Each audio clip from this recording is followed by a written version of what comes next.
Hello there! This week I had Jess Pillay as a special guest. She is a very talented singer-songwriter. I've had the honor of sharing the stage with her, been on recordings with her, in a video, shared bills with her, and so I got to get some insight on her process and how she juggles it all. Enjoy! I don't care that you don't care. Well, so you just recorded a song, right? I did. And that was with Sam, which is Homespun Audio. Yes. Yeah. Yep.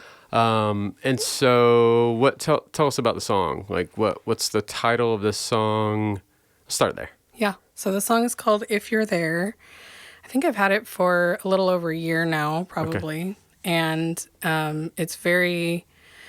it came out of a place of just wrestling with a lot of different types of advice that people were giving me. And so I was questioning kind of life choices, career choices, just sort of where do I want to take things with my music and all of those types of things. And for me, music has always been about exploring things like faith and identity and, what do I believe? Who am I? Those types of big ideas. And so the song kind of came out of a lot of those wrestlings. So I was doing a lot of journaling and talking to a lot of people, mentors, people I admire professionally, friends, that type of thing, and family, and just getting so many different things coming my way. Really good advice, people with great intentions, but a lot of conflicting advice at the same time. Yeah. And in the midst of that, I was like, okay, I believe in God. Where's God in this? I absolutely believe that God can speak through kind of anything and anyone, any situation, any person. Yeah. And yet I was getting so many different ideas from so many different people that I was like, okay, what are you saying in all of this? Okay. Yeah. And so out of that place, I wanted to write something that just was sort of left as a question. Because I think sometimes, a lot of songs have a resolve or have some sort of very important climax, and I wanted to write something that was a little bit more storytelling where it was vague. Yeah. And so, if you're there, the song ends with that line of like, you don't really know. You've heard the song. Sung the song with me as well. Yeah. And so, so then I, have had it for a while, kind of it's evolved over time. I recorded it, just this week with Sam and then Todd Mayo, who is a singer-songwriter from Texas. Okay. And he had reached out to me probably a year ago or just found me on Instagram and started following me. And then I checked out his music, really liked it. Found out that he's also from the similar religious background as I am. And so there was kind of that connection there. And I think from what I know about him, we have kind of similar views on certain things. Sure. Just from what I've seen on Instagram. We've never really had explicit conversations, but just from an observation. You can get a point vibe. Of view. Totally. The vibe from someone, Exactly. So I was like, okay, he seems really cool and authentic, and it seems like, he's wrestled with some of the things that I'm currently wrestling with or that type of thing. So, and I love his voice. And so, he's a Texas songwriter, so he's got kind of a little bit of a country thing going on. Yeah. But how could you not? Yeah. I would say it's almost more, from what I've heard, at least more kind of folksy Americana than like true country. Okay, sure. And what I like about him is he's very big on kind of going across genres. So he's not, his EP that he released is not limited to one particular style. There's definitely a little bit of country twang in there, but then, other elements as well. So I loved his voice. He told me he was coming up to Seattle for work. Okay. He works in the coffee business as kind of his day job when he's not doing music. Yeah. And so I was, he messaged me and said, I'm going to be there. So I wrote him back and said, hey, I know you're only going to be here for a few days, but would you have any interest in collaborating? Yeah. He was like, throw me whatever you have. Let's try it out, cool. And was totally on board with the idea. And so we went for it. And, that song has some cool, we've developed, you and I actually, some pretty cool harmonies for it. And I really wanted to see what would happen if I brought in, more of a folk singer, kind of country singer vocals into that. So it's definitely evolving, but I'm really happy with how it's going. We're not quite finished tracking it at this point, but I'm excited to put it out. Cool. Sweet.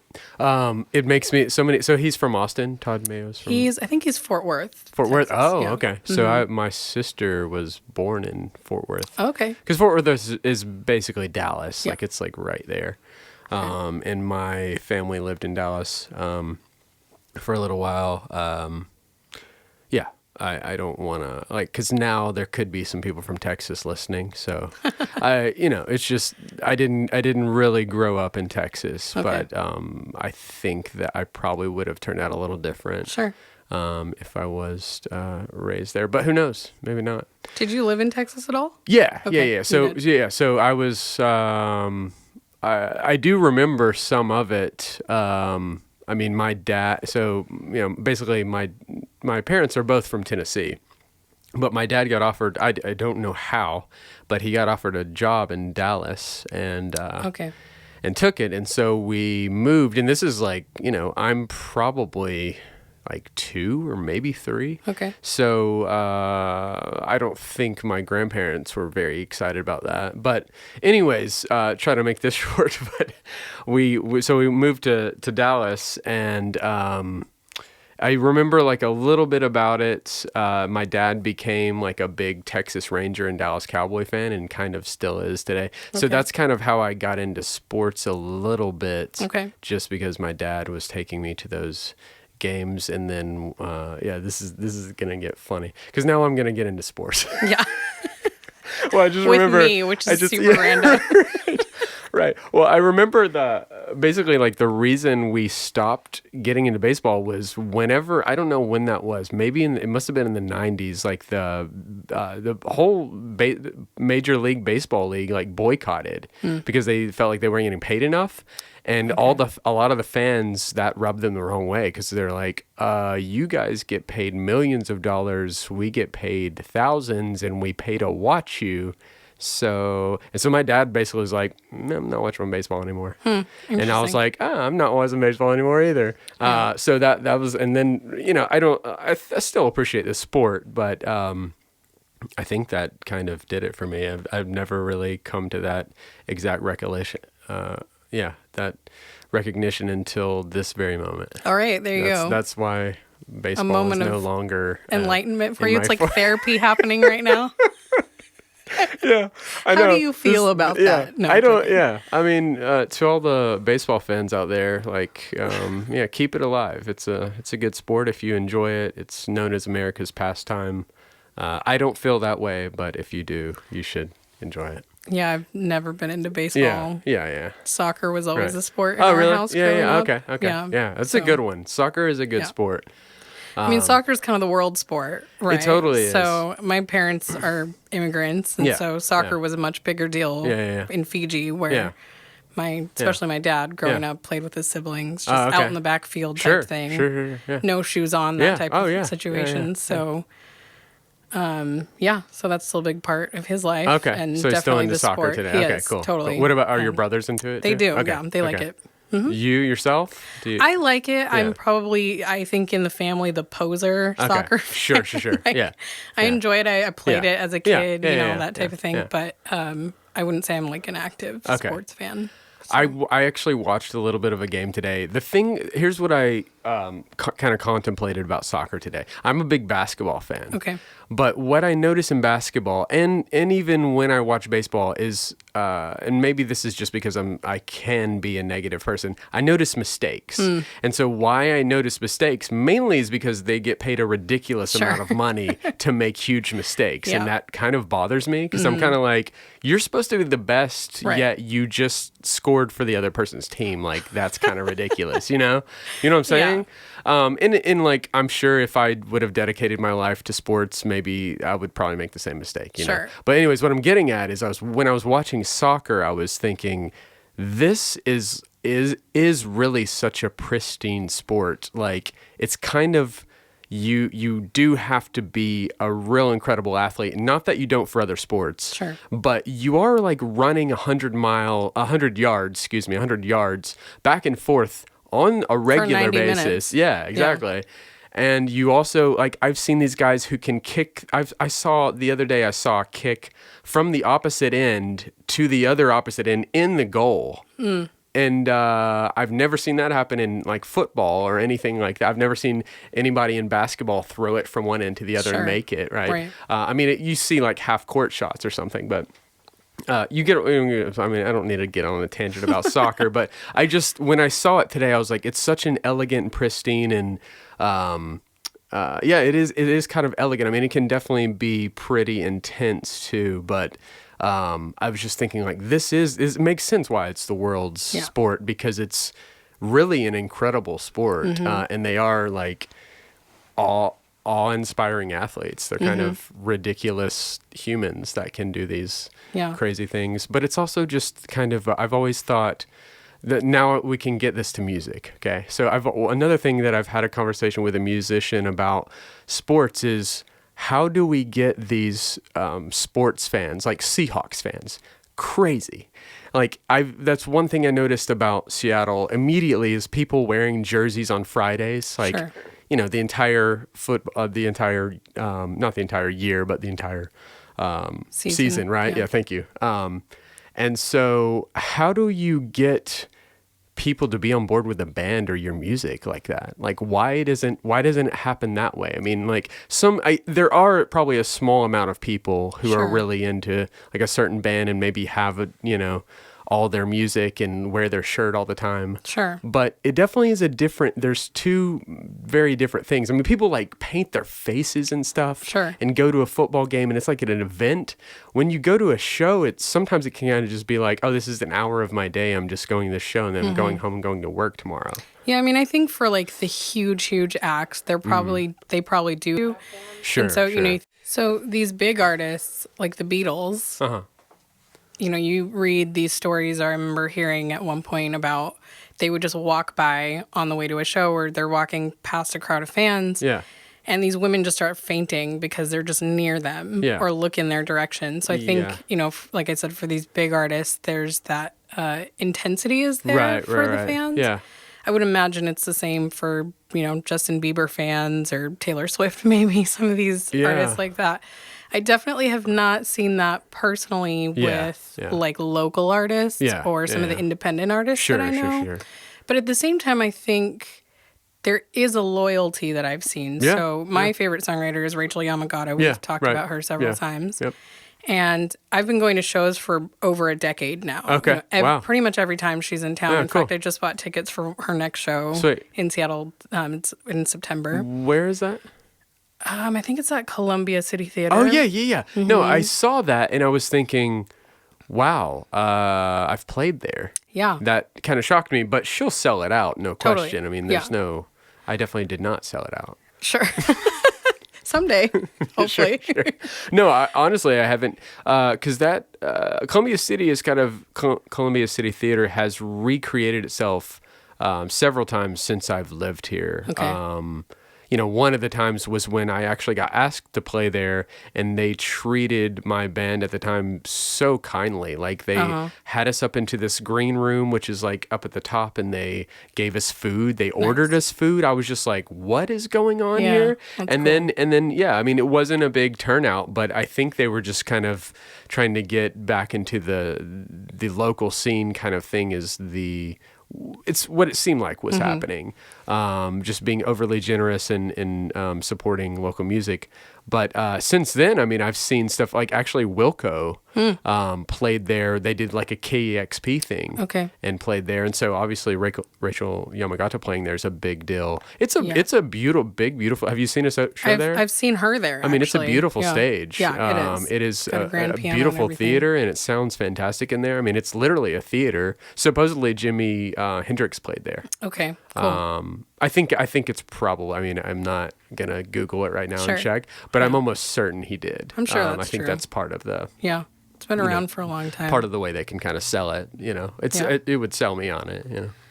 Yeah. So she's played there before. She's coming back, and actually, that kind of brings up the idea of like for her, I've noticed that she plays a lot of the smaller venues. Okay. So I've seen her at like the Tractor, the Crocodiles, probably one of the bigger, and it's not a huge venue, but that's one of the bigger places that she's played. The Neptune. Okay. I like the Neptune a lot. I do too. That's a great venue. And what I've noticed is you almost, after going for 10 years, in my case, you start to notice some of the same faces in the crowd. Wow. And so there's definitely a loyalty. Sure. And another artist that I can think of is Bob Schneider, who I'm a big fan of. Right. He's from Austin, Texas, Yeah. singer-songwriter. Yeah. He's been doing music for, I think, probably over 20 years now, maybe closer to 30 even. Yeah. And he was saying on his podcast that he has how he was at a New Year's celebration playing a show. Okay. And he just looked out and he was like, this is my family. Like, these are people, because he's one of those artists who plays in Austin all the time. Sure. And he doesn't, he goes on tour, but I think the majority of his music stays within Austin, even though he has the capability to go pretty much anywhere. Yeah. But he likes really focusing on that local scene. Yeah. And he's developed such a loyal fan base. Yeah. And so he was saying, he's looking out at these people and he's like, these are literally people I've seen at so many shows. Yeah. And they just keep coming back. Right. And so, I've always just been, as an artist, fascinated with building that kind of loyalty. Totally. Yeah. Because to me, sometimes it's not even about, I'm fairly new to the music scene still. I've only been doing this for about 2 years. And, my background is church music. So I'm actually really used to being in a setting where it is the same people every week, right? You're creating community in a corporate worship environment. And so you're seeing the same people, you're singing with the same people, it's the same bandmates. There's a lot of that repetition and, familiar experience happening. And so now that I've shifted into the singer-songwriter space, for me, something that's been really enjoyable is seeing the same people come back to shows. Yeah. And I don't know if they'll always keep coming back, I'm new enough right now that they want to keep coming back now. Which is great, Yeah, but like we played that show at the Den Coffee Shop back in November. Yeah. It was a lot of the same people that had come out. And I feel like we were able to kind of have this conversation with them from the stage. And it was awesome. Because it's like, they're here and they're celebrating and they're a part of this thing that we've been doing for a while. And it's not just about, okay, I'm giving up an hour of my time to go see some friend of mine play music. Totally. But I'm here celebrating this journey of you, taking on this whole endeavor and launching yourself as a singer-songwriter. Yeah. So, no, it's a great way to look at it. There was something about that show too that even though I didn't know everyone, I just felt very comfortable, which isn't always the case. Especially like last night, for example, played Daryls Tavern, and I've played there several times, but I didn't feel entirely comfortable. And it probably, you probably could tell a bit. There's some rooms also that but I kind of, like the Comet Tavern. I don't know if you ever went there. It's on. Yeah. Have you been there recently? Not recently. Okay. No. Have you been in there when it was like way more divey and just kind of grimy? That's what I loved about it. Okay. It always made me feel a little uncomfortable and uneasy in there. Sure. But there was something about that kind of challenged me and I liked it. So I continued to play there. And it was almost like fighting through that. And then the show would start getting really good and I'd start getting almost maybe like overconfident, like midway through. And that's kind of what happened at Daryl's too, is I think that's, like typically like you're not going to be like, oh, I'm going to blast through this first song. It's going to be amazing. Like you kind of warm up no matter who you are. You kind of have to warm up a little bit. So that's kind of what happened last night. But I just remember like the stage banter at the Den in November, just feeling like I could talk like a normal person instead of like trying to be someone who was cute or something. You know what I mean? Yeah. Like trying to impress people. Like it wasn't about that. It was more just like, we're just people up here. Like, and we're glad that you are enjoying this music and we're getting to share this together. I think that's another big part about it is, the people who come to shows are a huge part of it too. Absolutely. Right? They make the experience. Yeah. And that is another part of it is, when people are engaged and participate, that makes for a much better show too. Absolutely. Whereas, sometimes you're playing in a bar and you're having to play over, some dudes playing pool or something, right? Right. I mean, yeah. And I think for me, with my particular style, because I'm pretty introspective, and lyrics are the biggest thing for me. Just engaging my audience and my listener with the lyrical content sometimes for me is more important. And I know there's a lot of people out there that say lyrics don't really matter. People aren't really listening for lyrics anymore. But I kind of want to challenge that as an artist. Like, I want to keep challenging that because I feel like for me, it is the lyrics that people are typically connecting with the most. And so, playing the dive bars, not to say that I'm above them or anything like that. I'll totally do it. But I just, it's, as that attempt at like finding where you fit in and where does your music sort of fit the vibe in the room and audience. Absolutely. I think coffee shops right now for me have been a good space. No, I completely agree. Yeah, because people are there to really listen, which is cool. Yeah. And of course there are some dive bars that are people are there to listen. Like I've played at Daryls and I had a great time playing there. Well, especially that was an acoustic night, right? Which was really built for that purpose, and thankfully we had a good night. Where was I? Shout out to Daryls. Levi, if you're listening. This is I don't think Levi's there anymore. Oh, really? I don't. Okay. If he's listening, Levi, tell me what happened. I mean, I did have just generally speaking, I have a good experience there. And one of the great things that happened last night is the sound person, his name's Scott, and he runs sound a couple different venues, but he was very complimentary, and that always means a lot to me when the person running sound is willing to say, and he didn't just say it once either, is the thing. And that's like, because whenever someone, I don't know how, I'm actually curious how you feel about this. Because, I imagine, I don't know because I'm only me, but I kind of imagine that we all kind of play with our ego a bit, because you have to have a little bit of an ego to play music. You have to have some confidence. Like if you don't, then it's just awkward. Yeah.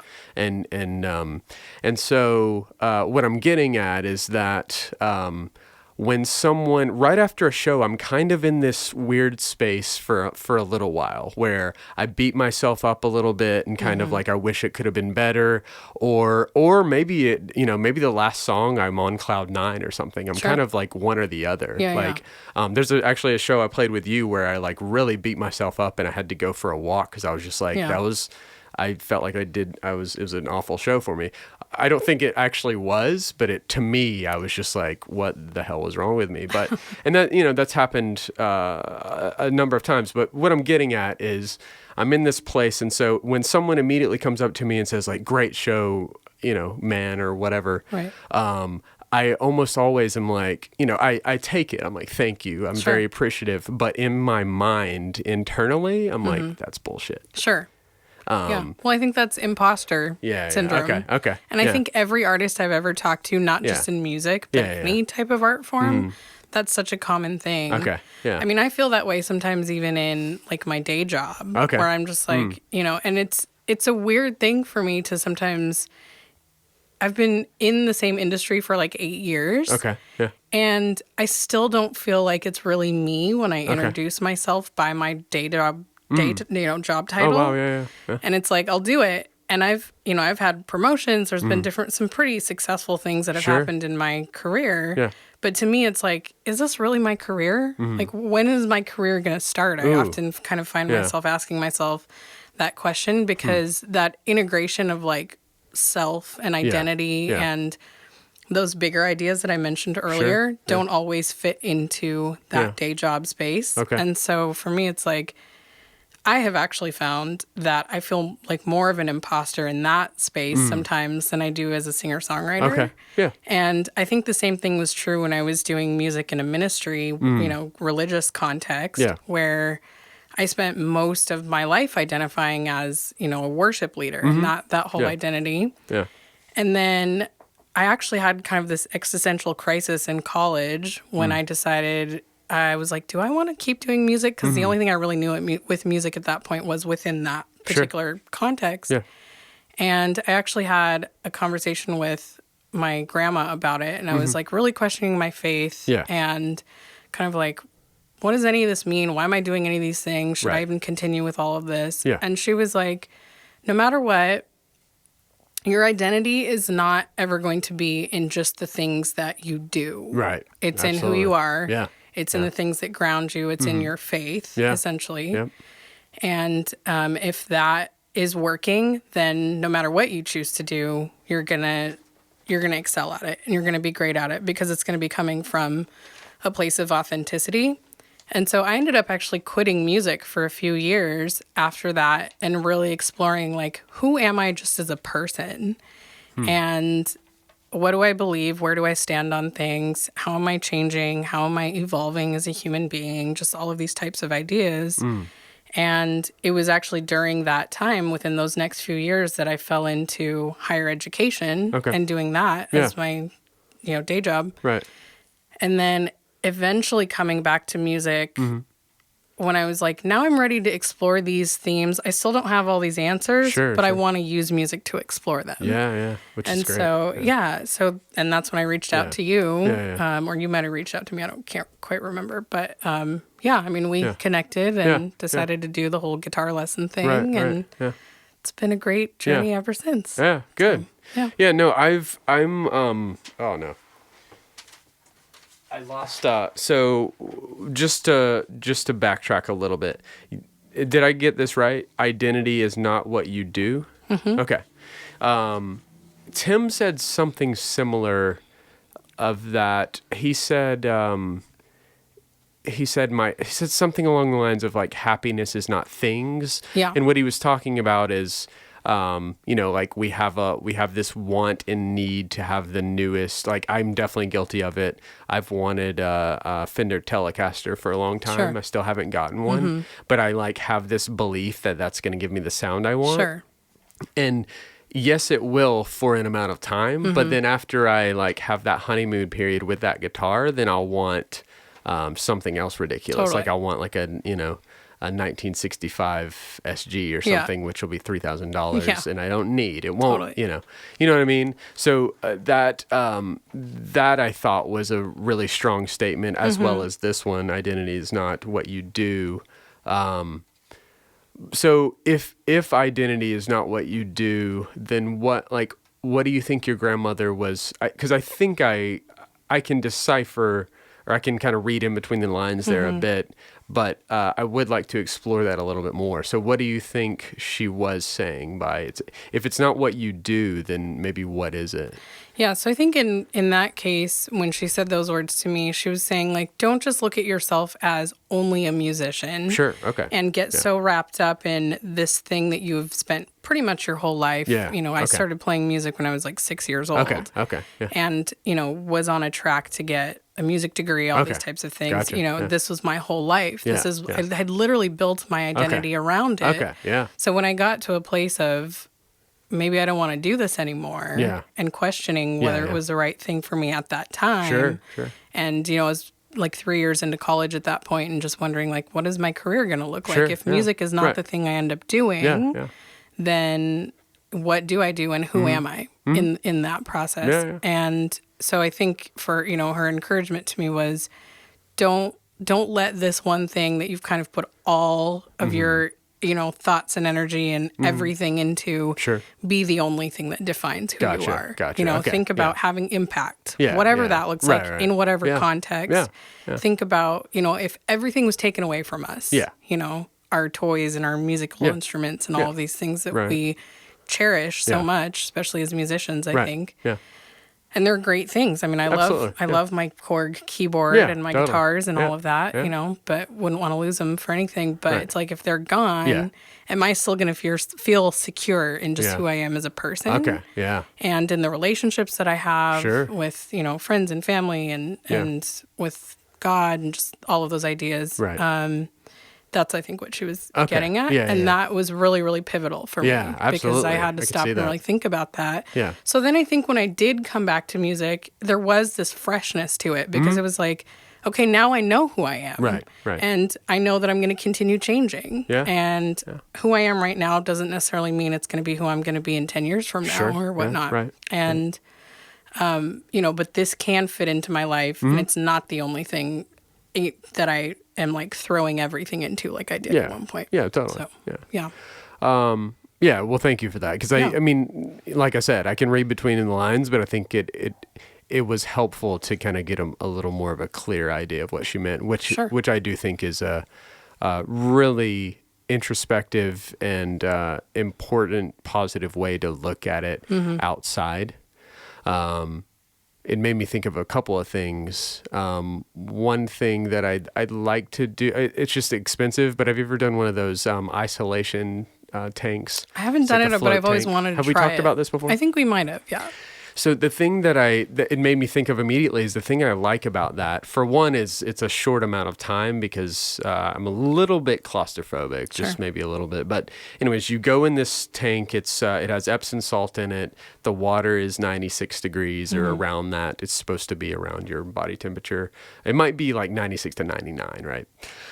Anyways, you float automatically. You can't sink because of the amount of salt in there. Sure. And so it's just really relaxing. Epsom salt's obviously really good for your body and your skin, relaxing. And so, but what I found so unique about this experience is that the tricks your mind plays on you because you no longer have stimulus. You don't have your phone. You could bring your phone in there, but that's absolutely ridiculous. Yeah, You're going to get salt all over it. Why would you? Yeah. And so you have nothing. It's just complete. It's the blackest, like the darkest room I've ever been in because it's just like I couldn't see my hand, and that kind of freaked me out a little bit. But anyways, the point I'm making here is that's when I had this epiphany kind of moment where I was like, all I have is my mind. All I have is my body and my mind and the thoughts that I've retained. And that's all I can have in this moment here. Yeah. And I'm just going to kind of meditate with it and build on these, all this information that I've obtained. And then, you kind of come out like a little bit renewed because it's a very meditative process, but I definitely went through this whole thing where I was like kind of freaking out for a little bit because you're in this whole new, completely new experience, in kind of pitch dark. And, so that was one thing that, I think maybe can be good for probably anyone, but maybe for artists. I know a lot of artists will go in there and they'll like contemplate ideas for paintings and that kind of thing. Yeah. And I was thinking that could be and you don't have to go into a float tank. You could just meditate. But I mean, meditating is more about kind of not thinking about anything. Yeah. Right? Being really present with your current thoughts, I think. Yeah. But another thing I wanted to touch on is you had mentioned lyrics earlier, right? And so my thought with lyrics, I do agree with you. I like no question to me that lyrics are extremely important. But my theory is that, there could be some examples of songs that are out there that could prove this wrong, which I would be happy to listen to.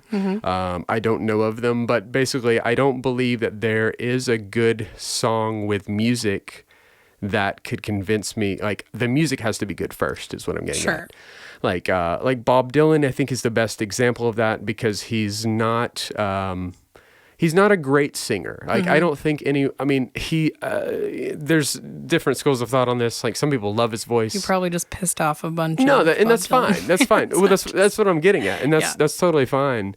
But I don't, even if I am a big fan, but I can clearly hear that he doesn't have a great voice. I mean, that's, but he didn't need to because his lyrics were incredible. But he did it in such a unique way that he got his words across. And "Blow in the Wind." I mean, that's an incredible song. Like, the answer, my friend, is blowing in the wind, and just the opening lines of the lyrics are so memorable. You mentioned the Beatles earlier too, which wrote some good lyrics as well. But another thing that I was thinking of when we were thinking about don't let me get too much of a tangent here because I want to stay on the lyric thing. But another thing I was thinking, culturally speaking, like maybe why the Beatles were so idolized, because I don't know, I could be wrong. I don't keep up with Justin Bieber or Miley Cyrus or Taylor Swift or any of that. So I don't know their fans. Yeah. Maybe they are fainting at shows and we just don't know it. But I know you're absolutely right about the fans during that time did like do ridiculous things. Right. Like they would try to sneak in backstage and stuff and freak out and faint. And that's a little like insane to me to like faint in front of a person because Yeah. especially musicians and actors are arguably the most flawed people. You know what I mean? Like actors are absolutely crazy people. Yeah. Like in reality, Sure. like you get them outside of reality. Like just watch an interview or something. Yeah. Like listen, you can see all the demons and stuff they're hiding, like the skeletons in their closet, because they can barely like keep that stuff under wraps. And then you hear about all the stories they can never stay in a relationship, right? I mean, what actor has ever like stayed in a relationship for a long amount of time? Yeah, I don't even know. So you know what I'm getting at here. Yeah, exactly. But anyways, so so what I'm getting at here with lyrics is with Bob Dylan. Before that, it was like a bunch of goofy stuff. Like it was like, how much is that doggy in the window? Sure. And like the lyrics were like very low bar. Yeah. And then this guy comes in and writes this stuff, and then the Beatles come in and write this stuff, and of course, like you have blues, you have jazz, and lyrics start getting, and then that's when the lyrical kind of explosion happened. Like, oh, you can write very political, and you can write about love now. Yeah. You can write about yourself. But I remember, who was it? Joan Baez, or I don't know. I'm not certain it was Joan Baez.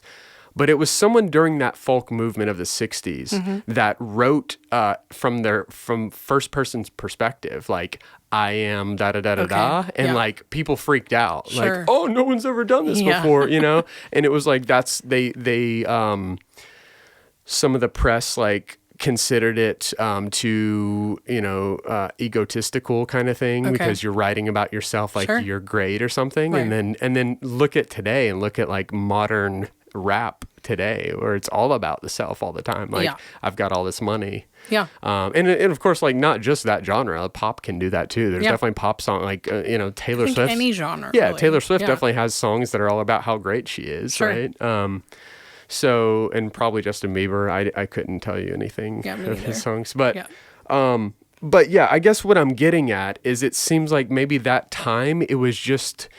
maybe people freaked out so much because it was just such a new thing. Sure. Like, it was a new thing to have long hair as a guy, right? That was kind of a new thing in the 60s. Whereas before that, like, try to find a picture of a guy with long hair. In the 50s? Yeah. Well, in the 50s. Yeah, anytime before that. Yeah. Maybe it existed, but they were probably like blacklisted or something. You know, they were considered like a Sasquatch. Right. You know? So you see what I'm getting at. Yeah. But basically, the whole thing here is that I think lyrics are absolutely important, but the music really has to be strong for anyone to listen. Oh yeah. So you have to have like the music. So I guess what I'm getting at, and I'm curious what your thought is like, I think music has to be first. I think the music has to be the strongest thing, because I think if you have some great lyrics, like if you had the lyrics to, what's a song you think has some great lyrics to? Oh man, now you're going to put me on the spot, and I'm going to go, can't think of anything. Gosh. Well, surely there's a Rachael Yamagata song, or who else? Like who would be someone else that you kind of look up to as a lyricist? Yeah, Rachel is definitely one. Yeah. I like literally can't. Well, I don't know why I can't. Yeah, it's all good. I threw it out. Yeah. You'll think of something as we go along. But so with Rachael Yamagata, for example, me, of course, not knowing her music as well as you do, the first thing I noticed is the emotion that she puts into it. Yeah. Like it almost, I am a lyric person, but it almost doesn't matter to me with her because she puts so much emotion into what she's saying, right? Well, she has this one song where, and I can't remember the song title at the moment, but she says, the first line is, you sat down next to me like poetry to wine. Ooh, yeah. And I was oh, it's such a grabbing, totally. Incredible instant first vision line for me where you, too. exactly. Yeah, it just paints a picture in your head when you hear that. Yeah. And, but I think the thing that really drew me to her when I started first listening to her was the fact that there is that emotion. Sure. Yeah. And because she does that kind of wrestling thing with her lyrics where a lot of it is kind of unresolved. There's a level of angst to it. Yep. And, I think for me, because I was in a season where I was dealing with a lot of those things myself. So after listening to like a lot of Christian music and just this, you know, very kind of happy, you know, kind of nice around the edges type of music for me just wasn't resonating in the same way. And so when I started to come across songwriters who were like just talking about things that they're sad about or things that they're angry about. She's got lots of kind of the heartbreak, angry sort of, you know, rah-rah kind of songs, which I also love. And they don't really resolve. They're just kind of left, and you get these snapshots of her life for these different periods. Every record is kind of like, it represents like her seasons when she was traveling a lot. And so she'll talk about the places that she's been in, and she writes about like, you know, being in a car and those types of ideas. And so I think for me, it just comes back to, I do think music is totally important. You know, you have to have that. You know, if it's just 4-chord songs, which I know I'm guilty of writing as well, but, you know, if it's just that over and over and over again, it's not going to keep my attention.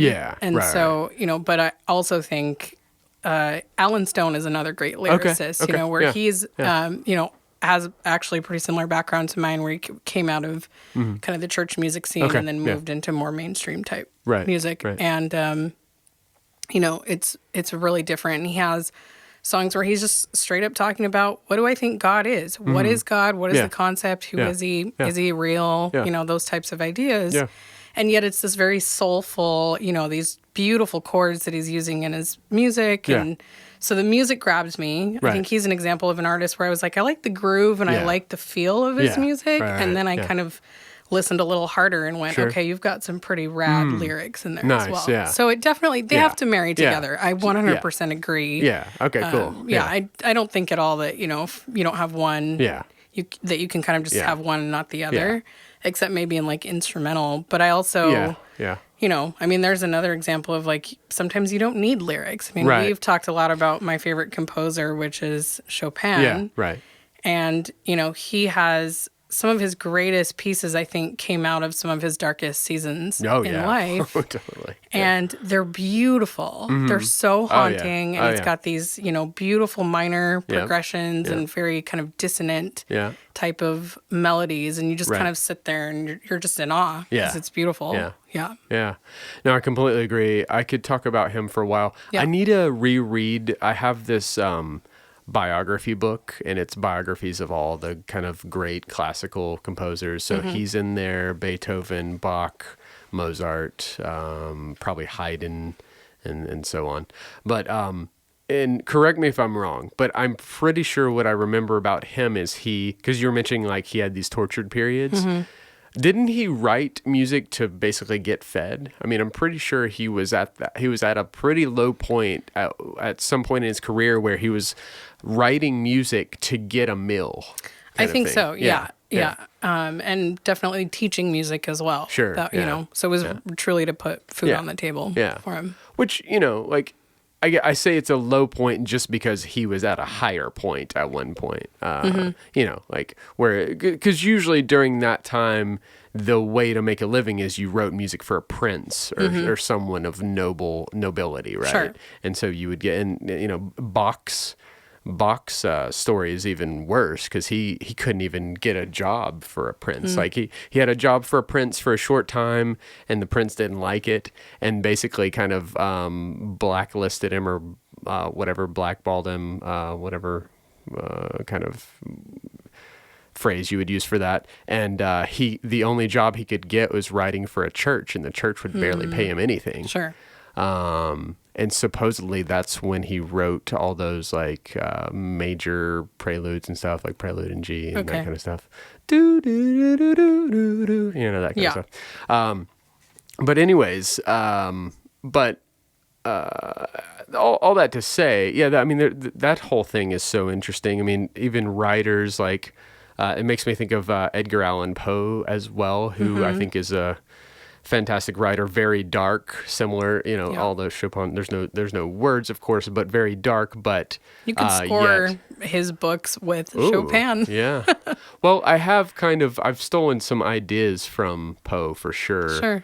But anyways, what I'm getting at is these guys didn't really get notoriety, yet we look at them today as kind of these gods of music in a way. But there's something about Chopin, his music is just flooring sometimes. Yeah. I think there's that's just an incredible power. Absolutely. To have. Yeah. It's just interesting to know if he even knew he had that, like what was he going through when he wrote that type of music? And also that whole classical period will probably that'll never happen again. That was like a period of time, this like golden age mecca of music that never happened again and never will. Well, and I think that's because the education piece is just gone now. Yeah, it's a good point. I love that people can pretty much just, learn some chords on a guitar, do whatever they want to do, and just, or not even know how to play a single instrument and still produce music electronically. Yeah, very true. And I like electronic music. Yeah, There's some stuff out there that I absolutely love. Yeah. I have a friend of mine, actually, he was a former coworker who's super into producing his own electronic music currently. Yeah.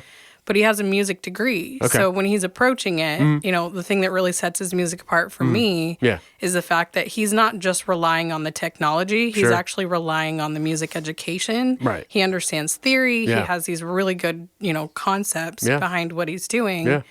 And, I'm totally guilty of being that person. I remember being in like middle school and just kind of arguing with my piano teacher back then and being like, I don't need to know this. I don't want to learn this classical piece or I don't want to do this stuff. And, eventually I quit lessons and then got totally stuck in a rut through a lot of even high school where there were things, like playing for the jazz band or things that I always was like, that would be really cool to do, but I do not have the skill set to do it. Okay. Yeah. And then it really wasn't until college where I started to develop more of an interest even in music theory and going back and learning, why do these things work the way that they do and what are the rules so that even if I break them, which I think is totally fine. Yeah, absolutely. Do I understand what rules I'm breaking totally. or why I'm making this choice? Right. So it feels more like an informed decision and not just happenstance and me stumbling through whatever. And then I started teaching piano as well. Yeah. And, my favorite students were always the one. Teachers aren't supposed to have favorite students, but we all do. So whatever.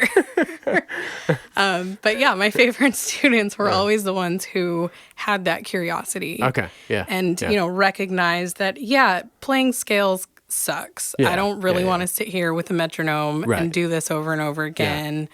Yeah. And it's boring. Sure. For the lack of a better way to say it. But then they do it and they realize, oh, now I can apply what I just did to this other thing that I'm doing and start creating with it. So no, you're exactly right. I actually, when I teach scales, that's the way I sell it. Mm-hmm. This is boring. It's not going to be fun, but it will make you so much better. Yeah.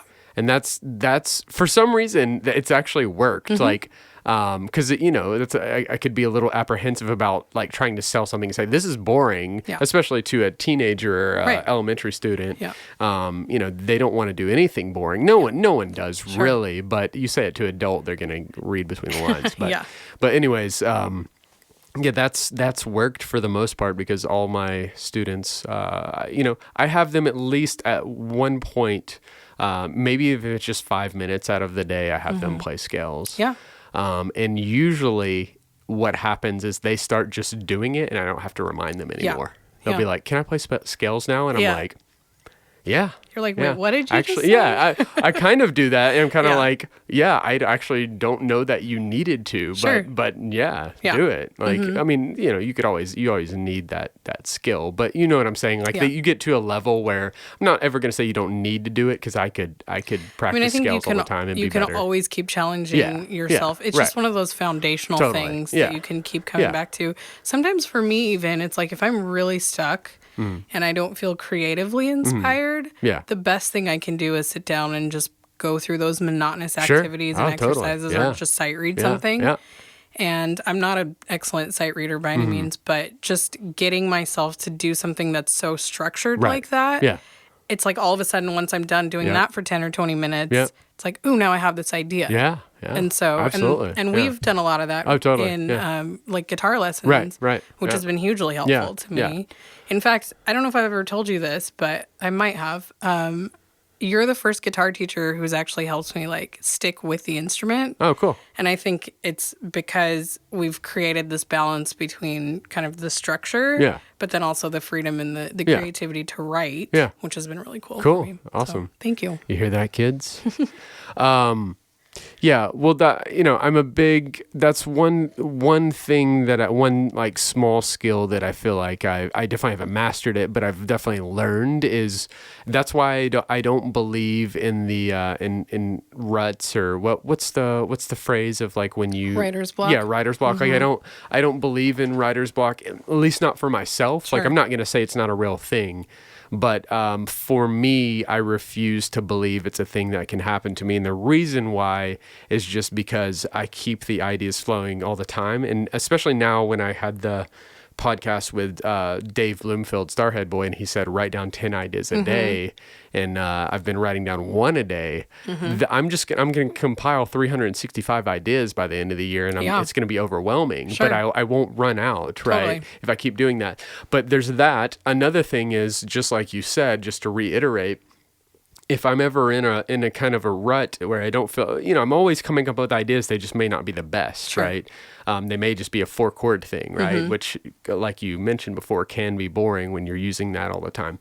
And so what I'll do is I'll challenge myself to learn a song a little bit outside of my box. Like the Beatles would be like that's a challenge, but that's something I already like. Sure. I'm going to learn something else. I'm going to like go and maybe learn a jazzy song, or maybe it's a metal song. I don't know. I'm not going to write I'm not going to go and write a death metal song, but maybe I'll just learn a riff or something. Like I also did this challenge one year. I think it was 2016, and it was a really good challenge. I just did it I just kind of threw it out there on Facebook, like, hey, I'll learn any cover that you want me to learn. Just request one. Nice. And I did 10, I think. Okay. And then it turned into 20, but basically I did 10. And like one of them was a Slayer song, and I think they were totally joking, but I was like, I'm doing it. Yeah. And I was kind of a fan already, but just like a fan, like just I like the music when I'm in that mood, right? You definitely have to be in a mood, or at least I have to be in a mood to listen to Slayer. I will not listen to them all the time, but I do have those moments. Yeah. What I'm getting at is when I learned the song, I slowed the riff down because it's ridiculously fast. They're playing at like 160 beats per minute or something, and the riff is like do do do do do do do do do. So I just slowed it way down.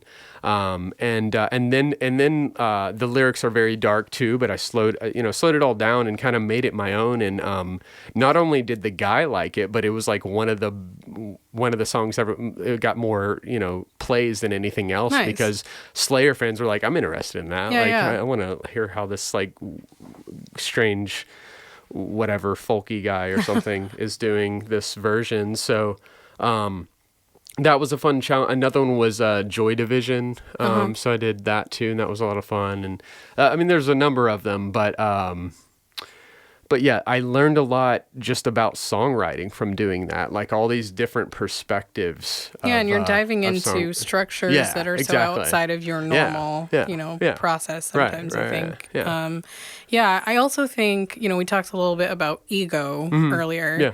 I think writer's block, a lot of times, what I've learned, for me, it usually comes from a place of like being scared to put out something that's bad. Sure. And so it's not even that I'm really stuck. Yeah. It's just that I'm like, no, I don't want to write shit. Right. That's it's like, I don't want to create something that I'm going to hate. Yeah, totally. But, one of the things I'm trying to do more of is just like, don't judge yourself. Just put it out there. It's something you can throw away. You don't have to hang on to it. Right. There's a piece, and I want to say it's Annie Dillard maybe who wrote it, but it's called The Shitty First Draft. And she talks about this. It's like this essay where she's just talking about more kind of traditional writing, not necessarily songwriting, but like fiction or whatever. Yeah. And, she talks about just kind of getting the ideas out there. Yeah. And I love that because it's like if we just stop thinking so hard sometimes about these ideas and focusing so much on I'm going to write the next great song or I'm going to outdo what I did the last time around. Right. I was actually just having this conversation with my brother yesterday. So both of my brothers are musicians. One plays the trumpet. He's kind of multi-instrumentalist. He's pretty shy, actually, my youngest brother, but he's an incredible jazz trumpet player. Has taught himself ragtime piano just on his free time. Like never really took formal piano lessons, but can play these amazing things on the piano. And, but is pretty serious about like learning music, truly learning it, and not just kind of half-assing, his way through it or whatever. And then my other brother's a drummer, which you've actually played with him. He's good. And he's well, I say he's good just because I haven't seen your other brother. I believe that he's good, but I haven't physically seen it. But but then Nathan's the drummer and, kind of more jazz, funk styles, that type of thing. Right. Where was I going with that? Well, I was talking about and just siblings. to plug real quick. Go ahead. To plug real quick, he played on your single, right? He did. Yeah. Yes. Hymn for the Brokenhearted. Yeah. Which I want to at least like throw a link up to that because that I was thinking about that today, like how good that song turned out. Like it turned out pretty great. It definitely turned. I mean, I say definitely. I just feel like you agree with me. It turned out better than we could have imagined. I think so. Yeah. Because I think I went through it a bit with you where I was kind of like, I'm not sure where this is going. Yeah. I don't know if this is the right direction because we we had a vision for it, right? And that got shaken up a little bit in the studio. Yeah. And at least from my perspective, I was kind of like, I don't know if this is right. And then it really smoothed out, and then it really inclined. Then it really went up the hill and went to that next level. And shout out to Jason Lackey at Fastback Studios. Yeah. He's an awesome producer, and he did a great job with that song. Yeah. I think he understood the song in some ways from a different perspective than you and I did because we were so close to it. Which we probably needed, right? Yeah, so getting that outside perspective and he was just super chill and easy to work with. Right. So, but kind of talking back to what I was saying earlier about just having a conversation with my brother, Daniel, this is the younger brother, but we were talking about just, the need that we sort of have to sort of explore our art forms. Sure. And allow ourselves to make the mistakes. And so, I was saying, like, I'm not always thrilled with the stuff that I'm writing right now. Yeah. I'm happy with it. I would say that I'm pretty proud of it. And there's definitely a handful of songs that I'll hang on to for a long time. And keep playing, and probably they will evolve as time goes on. That's the fun some part. of them already have in some ways, which has been really cool. But, there's also those songs that I'm like, I see this song as just a part of the process to get to where I actually want to go. So maybe, maybe it is just 4 chords, or maybe it is pretty simple lyrically, and there might be some cliches in there and whatever. But if going through this process allows me to then get to something that's better and greater, I need to go through this process, and I need to hang on to this song or work on this song for the time being. So I think just having that approach has helped take a lot of the pressure off. And then it's not really about my ego. It's just about the creative process. Absolutely. So, that makes me think of a couple of things. One, it took Leonard Cohen over a year to write Hallelujah, right? That always fascinated me because before that, when I first learned that, I was probably around 25 or 26 when I learned that, and I was that's when around 24, 25 is when I really started playing. Like I'd played a couple of shows out before that, but when I hit 25, that's when I was like, all right, I'm going to take this to the next level. Started playing a lot more shows in Nashville kind of thing. And that's when I really kind of launched my, quote unquote musical career. Sure. Or took it, like I said, to the next level, like took it way more serious. Whereas like before I was just kind of 1 or 2 shows a year, which definitely isn't taking it seriously. Sure. Well, and I say that like, but going back to that, with Leonard Cohen, and then another thing it made me think of is Nick Cave, and this is secondhand because Patrick Galactic actually told me about this, but apparently he was. Are you familiar with him? Yeah. He's a Canadian singer-songwriter, right? Yeah. He's also written a film, which is actually a really interesting film. Oh, no, he's Australian. He's Australian because he wrote this film about Australia. Very dark film, but very well done. Okay. So it got... anyway, sorry. Nick Cave, he's in this interview. He just put out an album, I think last year, and they're basically kind of just saying like, in paraphrasing, and kind of cutting through all the words that are being said. They're basically saying like, this isn't your best album. Like they almost like say that verbatim, right? And he goes, yeah, it's not my best work. He's like, but I still put it out. Like I'm not gonna hide that away. Like I'm not gonna release all my best work all the time. Sure. Like that's just not what's gonna happen. Yeah. And considering that, I mean, he's not huge, but I do like he's a pretty common household name. I mean, he's definitely like kind of a niche writer because it's usually like darker material, but he has some. He's got the ballady kind of love songs, but. What I'm getting at here is I found that so fascinating, and it kind of opened up some doors for me because that's like you were saying before, I try to think that I'm writing my best and that's all I'm going to put out kind of thing and all this other stuff. Another way I think of songs, and maybe this is just kind of a fun game that I play with myself, but I think of songs as fighting for themselves. Sure. And what I mean by that is I have all these recorded ideas on my phone and on my computer, right? And so I'll go back to them on a fairly regular basis and just kind of explore them, especially like I might be searching for something in particular and then I'll find something else like, oh, that's kind of a good idea. Yeah. And so that's what I mean by that is like, if I go back to something and it sparks something else immediately, like, oh, I got to work on this now. Yeah. And that's fighting for itself. Sure. Right. And so that's another way I think of songs is they actually have a kind of a life that they're fighting to live. There's that whole mentality of like, there's all these ideas all the time and we just have to reach out and grab them. Totally. Right? Like you just have to kind of be right place, right time. And sometimes it's the worst time. Sometimes you're in the car, right? And you get an idea and you're stuck in traffic or in bed. Yeah. Oh, sure. Yeah. How many times does that happen to you? All the time. Yeah. What do you do?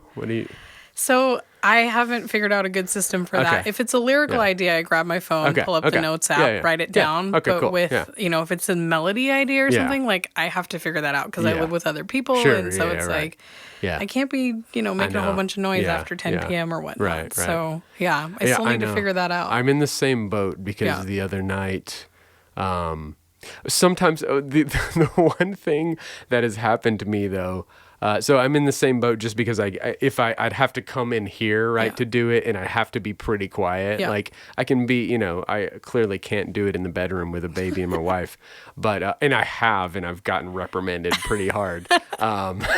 Although it was worth it. Sure. Like I felt like it was worth it. Like I'll take a little reprimanding over getting the idea out and being able to stay in bed. That's brave. I don't think I'm that brave. Yeah. Well, yeah. And it wouldn't be fair for me to do it all the time. Sure. But at that time, I was like, okay, I just have to get this. it out. Yeah. I'll get a demerit. But there has been times when I've come out here and just played the piano really quietly, and then I'll listen to it in the morning, and I'm like, it wasn't a great idea. Yeah. So like the other night, I was going to bed and I had this idea, and I was like, am I gonna get out of bed and get out of REM sleep to like come up with this idea again I'm not gonna be into it? Actually just talking to Sam, he was telling me a story about I think it was Ingrid Michaelson maybe who like woke up in the middle of the night and thought she had this like great idea, and so she's like, I gotta like get this out now, and so she like grabbed her phone or recorder or whatever and started like humming these ideas into it, and then like went back and listened to it a couple days later or the next day or whenever. And it was just like disgusting kind of sounds that she was making in like her kind of half sleep delirium. Yeah. And she was like, what is this? So it's just like, I mean, I've definitely had those moments where I'm like, especially lyric ideas. And I'm like, ooh, that's really deep, but I'm going to write that down. And I go back and look at it. I'm like, what the fuck is this? Why did I totally. I know that. Isn't that interesting that your mind kind of plays tricks on you a little bit? That Sleep makes deprivation is a thing. You're right. You're exactly right. That must be what that is. It's just your brain is not fully functional. Right. Yeah, that's pretty hilarious. So, and I've almost had the same experience. Although, I've read, there's this book called Songwriters on Songwriting, and it's like Paul Simon and Brian Wilson and a bunch of other, I think Joan Baez and a bunch of other songwriters that talk about their process. And Paul Simon said, he mentioned that very thing of like, but I think, there's a different thing, like when you are, it's a little different. And I've played with the idea of like, should it be? Because you and I are clearly songwriters, but Paul Simon is like, he's on another level just because he's dedicated his life to it. He was, so I guess what I'm getting at a little bit is like, he has the luxury of like, he can get up and sleep whenever he wants. He kind of sets his own schedule, whereas we have to work a job, right? But I guess also the other side of that is like, well, does that mean that we're allowing our job to kind of dictate our lives? Like it goes back to the kind of statement that you said before is like, almost maybe it's the other side of that of identity it is the opposite of that. Identity is what you do. So it's like we're kind of making our identity our jobs because we're almost prioritizing that. You know what I'm saying? Yeah, and I do think there is such a push in culture, and I actually kind of complain about this a lot to people that I talk to in my circles. But, I sort of hate that when we walk into a room, there's the expectation, one of the first questions that comes up is always, well, what do you do? Sure. And it's like, well, why does that matter? Right. And like, I'm actually learning, not that I don't find satisfaction from my job. I do. Yeah. There's elements about it that I actually really love. But at the end of the day, to me, it's like, this is just what's paying the bills. Sure. And allowing me to have the freedom to do the things that I'm really more deeply passionate about. Yeah, totally. And that's music for me. Yeah. And so, I would love to be in a position where I can do music full time. Yeah. And that's actually the thing that's paying the bills. Yeah. I have tons of respect and admiration for the people who have figured out a way to do that. Yeah. Again, I'm very new to this scene, so I'm not there. And to be honest, I'm not sure if that's really where I'm headed. Sure. Because sometimes there's something that's nice about having something that is so separated. Right. Because I think for me, music is such an emotional experience. Right. And so sitting there staring at spreadsheets during the day or doing something that's a little bit more monotonous, that you're just in this routine and rhythm with, allows me then to save the creative energy and the emotional energy. I completely agree. For the creative process and the songwriting and gigging and all of that. And I think it also helps me never take it for granted. Sure. Because I think, there's burnout is real. People get burnt out. And totally. I mean, I was on a track to do music as my career. Right, that was going to be the thing that was going to pay my bills. Yep. And, I'm not opposed to that happening someday for sure. But I think, I've come to a place where I'm sort of at peace with the day job and the fact that there's these two distinct parts of my life. Yeah. As long as the day job never gets to the point where it's not allowing me to do the thing. If I ever change jobs in the future or anything like that, I don't want to ever take on something. And I've actually turned down offers, that just were too demanding. Sure. Right. Resigned from a previous position because I was like, this is not allowing me to do the thing that I really care deeply about. And something, again, that is helping me because, again, my music career for me so far has been very much about exploring who I am, building community, and, creating something that allows me to get in touch with my emotions. It's therapy for me. Absolutely. I think for most songwriters and most artists, their art form a lot of times is the thing that helps them process their trauma or things that we've gone through. Oh, yeah. So speaking of Hymn for the Brokenhearted, that song definitely came out of me watching the news. It was after the Charlottesville situation, actually. Yep.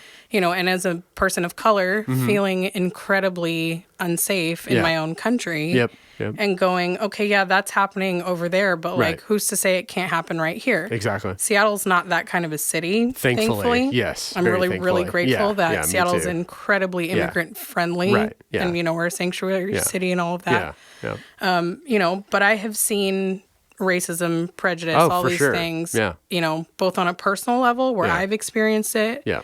My parents have experienced it. You know, my mom has gotten so many weird comments from people who just microaggressions and things like that, where it's like, I'm watching you directly experience these things that people claim don't exist anymore or don't want to acknowledge, right? Yeah. Who are those people? Like, because I saw a post from a friend of mine who's also a musician. She's in Nashville, and she posted about that very thing today, and about how there's people who don't believe racism is real anymore. And I was like, I want to know who that, like, I'm by no means am I saying they don't exist. Sure. I'm just curious. Like, I just want to know who are those people, because they aren't in reality. Right. Like, they're not. Yeah. What are they? I mean, I just don't understand where are they getting their information from? I mean, how could they possibly believe that? Like, do they also believe the Holocaust isn't real, and also we didn't go to the moon and the Earth is flat? Right. I mean, yeah. If that's the case, Sure. then we just should not. We just let them live on an island somewhere. Sure. You know, like, that's cool. Like, just do their own thing somewhere. Be a flat earther. That's right. fine. Yeah. Yeah. I mean, I don't think you can't argue with things that are proven, have been proven for so long, right? Well, so the history of this place. Yeah. It's but I think that's what it is, you know, to answer that question. I know it's kind of a theoretical question, but you know, who are those people? I think it's just people who have made the choice not to educate themselves. Okay. And you know, and as a result of that, they're the ones making those comments to people like my mom you know, my family and whatnot. So anyway, going back to the song. So for me, it was very much this sense of trauma that I felt personally, but also just on behalf of people who look like me, who have gone through experiences that are similar, and saying this is reality. And, you know, a woman died because she wanted to stand up for people who were marginalized. And, you know, I walked away from that experience and I was like, I have to do something. I just have to do something. I don't know what that's going to be. And, you know, I felt so powerless in some ways. So it's like, what do I do? And at that point, it was, you know, very deep into kind of exploring the songwriter phase of my life. And I was like, I got to write a song. And so I just sat down one day and wrote that first line. And a lot of times the first line is not what comes to me. But that was one of those interesting situations where I sat down and wrote, you know, this is a hymn for the brokenhearted. Because I wanted people who felt heartbroken, myself included, to have something to hold on to, you know, and then through it just kind of, the lyrics came out and the whole thing just came together within like, probably like a day or so. That's probably one of the fastest songs I've ever written. But it was such an emotional process. And so then the very next song that I wrote was Find the Light, which is literally a song that's like fan fiction in a way. You know, the themes are very much something people can relate to. Sure. But it literally came from, I need to now disconnect this very emotional experience that, you know, was kind of exhausting to be thinking about things like racism and all of these things. And pouring myself into this song, which I was so proud of and am still very proud of. But I was like, I need to do something else now that just allows me to be a little bit more removed from the content. And which I love that song. It turned out pretty cool. I like Find the Light a lot. But it is a good song. Thank you. And it's fun to with really both of those. To kind of how they evolve, like they started, both of those were on piano, right? I think Hymn for the Brokenhearted was on the piano. And then I think Find the Light was always guitar. Really? Okay. Well, so for Hymn for the really for both of those, but you've never played Find the Light on piano? I've played it. Okay. I don't think I've played it live, but I've messed around with it. But basically what I'm getting at is that's one of the big advantages to being a multi-instrumentalist is you can, you know, one thing that I think you've done very impressively is gone from mainly a piano player to now almost more dominantly playing guitar. Yeah. And doing it impressively, thank you. And so, that's not an easy task. A lot of people would just stick to what they know, but that's another thing that I've thought, was really inspiring about you is that you're willing to no, actually I want to challenge myself to learn guitar and get better at this instead. Because I remember when I first met you, I was like, damn, she's a really good piano player. Thank you. What can I teach her on piano? I'm not sure. But, we both did create challenges like learning Chopin and learning some jazz stuff and et cetera. And for me too, that challenged me, and that was a great challenge for me too. And just teaching piano is just teaching in general is always a good, because I get to learn so much. It's such a privilege to be a teacher. But Absolutely. anyways, what I'm getting at is that's one thing that I thought was really inspiring, is that you were like, no, actually, I want to get way better at the guitar. You're not throwing away the piano by any means, but you're like, I really want to dive into this instrument and get really good at this thing too, and kind of. I feel like I still have a long way to go in, with both instruments. But like I said, this is the longest that I've ever stuck with guitar. Yeah. I've tried guitar kind of many times in the past. Yeah. Had one, I think I got one in maybe middle school, and didn't know anything about it. Kind of taught myself a few chords, right. Enough to play maybe for church or whatnot. Yeah. But never really considered myself a guitar player. Yeah.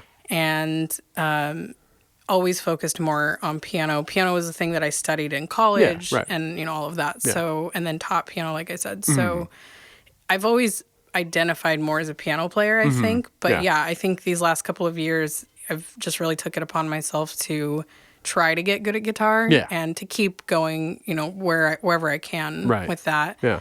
And it's been a lot of fun. I'm enjoying it. Yeah. And I think, you can just try things there. And I like the fact that you can sort of put one away. Like if I'm writing and, like I had this piano riff or this little melody that I'd written and you went through this process with me, but I had it for literally months and it was just a few bars and it was kind of this melodic thing. Yeah.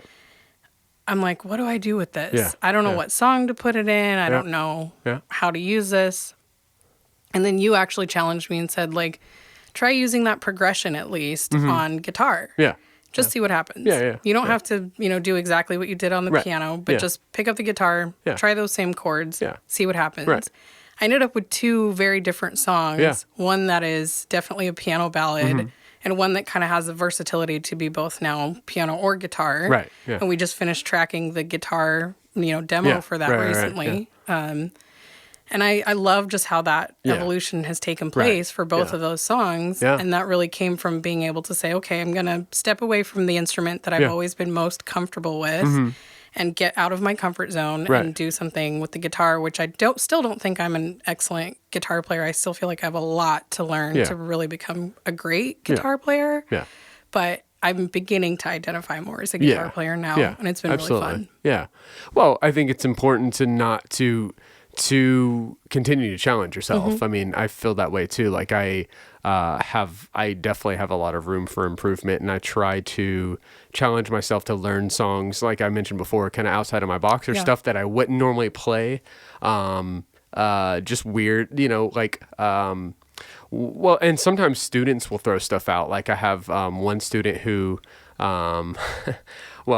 he was gonna. I hope this happens for him. He was gonna be in a band, and they were gonna do some Beatles songs. Okay. So he wanted to learn the beginning to Octopus Garden, which that intro is absolutely insane. It's I think it's in 6/4, which is automatically already weird.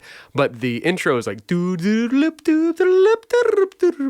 then so it's just all over the place. Yeah. It's like there's no it's not in a, they're completely like breaking scale rules and everything there. But I did learn it like slowly, and you just my main thing is all exactly. Just broke it up in sections, and it was really fun. Will I ever use that myself? I really really hope not, actually, because I think it's a cool song. It's really, I'm not a big fan of the Beatles goofy stuff like that. Like, I Am the Walrus, Hoochie, it's funny, but I've never been a big fan of like goofy songs like that. I think there's like a time and a place for it, maybe in a film or something, but I've just never been a big fan, unless it's just like pure comedy. But if you're like a band, I don't think that's your place. Like, that's just my opinion. I know. Yeah, it depends what you're trying to accomplish. I guess. Exactly. Yeah. I mean, do whatever you want. Right. Yeah. Please don't stop writing goofy songs. It's just I will not be a fan of it. Sure. That's fair. Right. Anyways, so those little challenges. There's also this other like Queens of the Stone Age song that I'm like kind of still working on, because it's just kind of it's just outside of the box of something I would think to do. But that's what I like, is like, I would never think to start a song like this or play this riff this way and kind of use the blues pentatonic in that way. Sure. Because I think of it as a very structured way. I'm in my own box. I was actually having I had this really interesting conversation with someone who I just met last night. I was playing. One thing I love about Daryls is they have Galaga, which they don't have anymore, but they have this other like updated game, which it wasn't as good. Anyways, I like old arcade games. It's like the one kind of game thing I play. I don't play anything else. But anyways, they have that. I'm playing it. It randomly started a conversation because she wanted to watch me play the game. Okay. And then and then I found out she's a musician. We started talking, and that's one thing I was talking about is also like learning from other songwriters and learning their process. Like I played a show with Patrick Galactic where I played keys for him, and that was really fun for me because I got to learn a little bit about his process. And like playing with you, I get to learn about your process. Sure. And your process could never be mine even if I wanted it to be, right? Like it just wouldn't work. Yeah. But it's so it's inspiring, and I can learn from you and take a little bit. I couldn't take your song and do it the same way, right? It just wouldn't really be possible. But you just see kind of what I'm getting at is like, that's one way we can learn is from each other, but we're going to put our own twist on it, just inevitably. And we should, I think. Yeah, for sure. Are you at all a fan of Fleetwood Mac? Yeah. I just randomly was thinking that you could, what is the song? The Chain? Is that what it's called? Change? Yeah. The Chain. And if you don't love me now. I love that song. Yeah. But I was thinking you could kill that song. Oh, thank you. Maybe that would just be a fun thing just to do, for fun. But also that maybe it would be cool to pick something a little more obscure to do. Because I'm just kind thinking, of all about that actually, because like we talked about doing. Different songs, but like Bonnie Raitt, it was like, I'm going to find one of her more obscure songs that nobody knows and then create something. Right. Yeah. And I think the song initially, it's pretty guitar driven. Yeah. But I just had a blast with it on the piano. Right. Yeah. Throwing in and actually using like a grand piano sound for it on the keyboard and all of that. It just gave it a totally different feel. And the progression was kind of interesting too. Yeah. I don't think it was a 1-4-5, was it? I don't think so. Yeah. So yeah, and she always has that kind of bluesy edge on her stuff. Like it's almost like bluesy country. Yeah. But it's so unique, and she's got such a powerful delivery too. I've always been a big fan of her. Just her emotion is so good. She's another one. I've never really, one thing I haven't really done is I've never really dug into her lyrics that much, and I say that I'm like a lyrical, whatever, connoisseur for lack of a better term. But, there are times where I maybe just don't necessarily pay attention. I mean, I think we all do that. Yeah. I think, But another thing I was thinking, have you ever heard, Nina Simone's Mississippi Goddamn? Yeah. That's an incredible song. Yeah.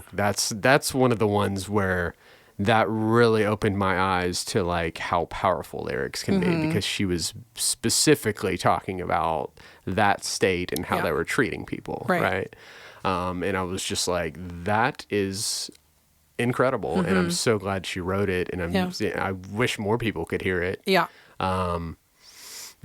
So that's the power of lyrics there. Absolutely. Whereas, Bob Dylan is a little more cryptic, and he also never like owned up to what he meant by anything. Sure. Whereas like Nina Simone, it's very clear what she's saying there. Yeah. Right?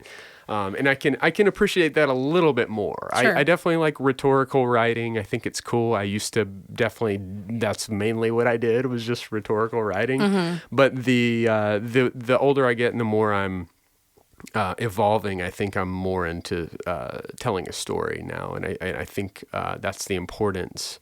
I think it's a little more important. One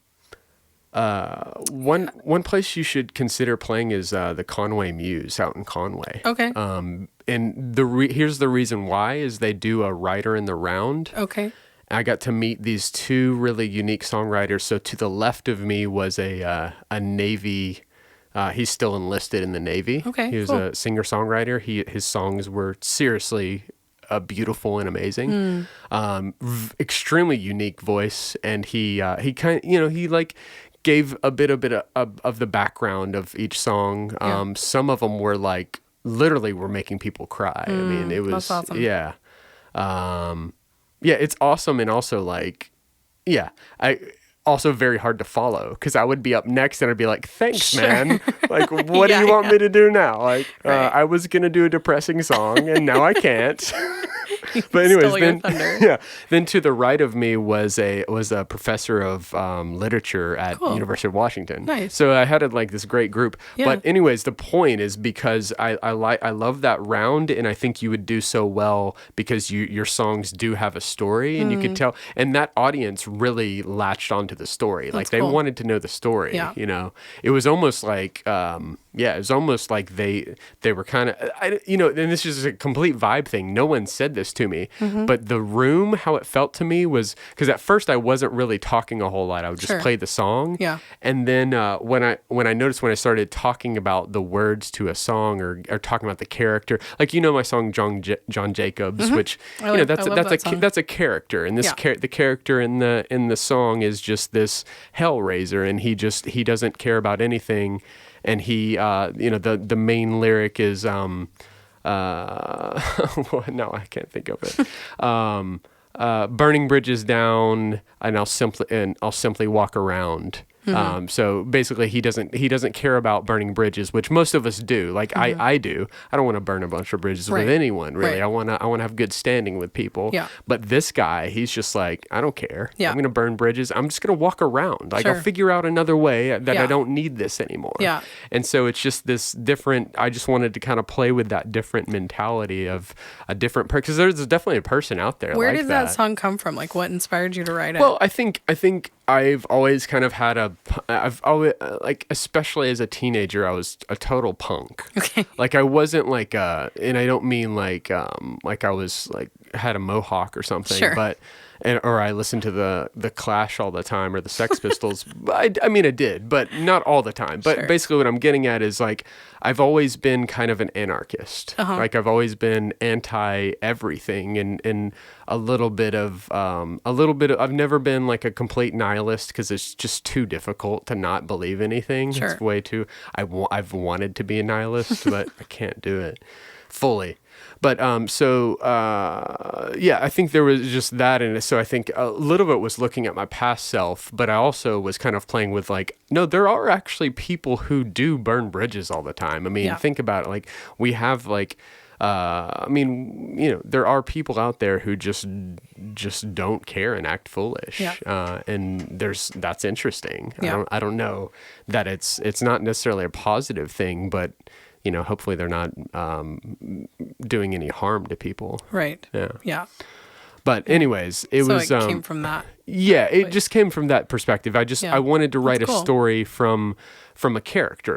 And that's one thing I've been trying to do a bit more, is like think of be a character, and even when I perform, you even said this before, like you said with work you're kind of a character, but I think of that in performing is I try to become more of a character. I try to. It doesn't always happen, because at the end of the day you're you, and that's fine. Yeah. But I think you can, at least from my perspective, you can sell it a little bit more if you do become that character. Absolutely. Because you do have to be a performer. Yeah.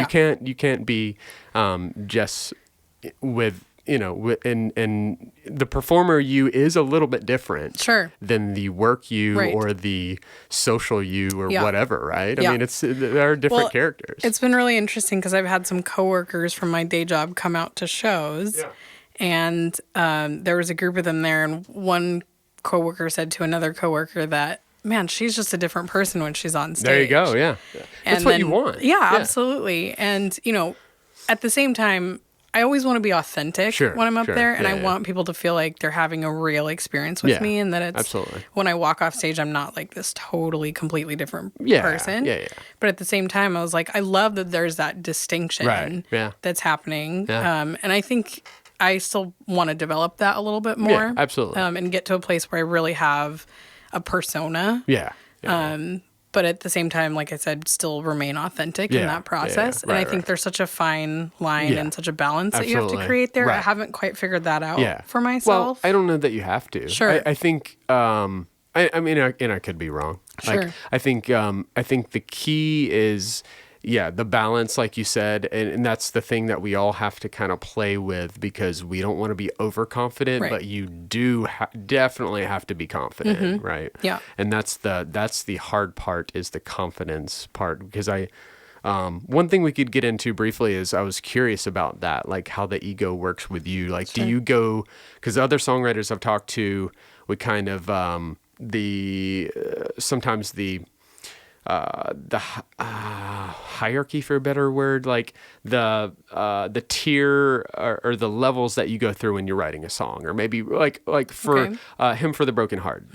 Like, did you go through different emotions when we were making that, when we were recording it? Like, did you ever have like a high where you were like, this is incredible, this song is gonna kill? You know what I mean? Like, that's maybe a little ridiculous, but or did you kind of go into like a state of depression at any point where you're like, I don't know if this is right, this song might suck, I don't know? I think for every song I've written, it always starts out with, oh, this sucks. That's just where it always begins for me.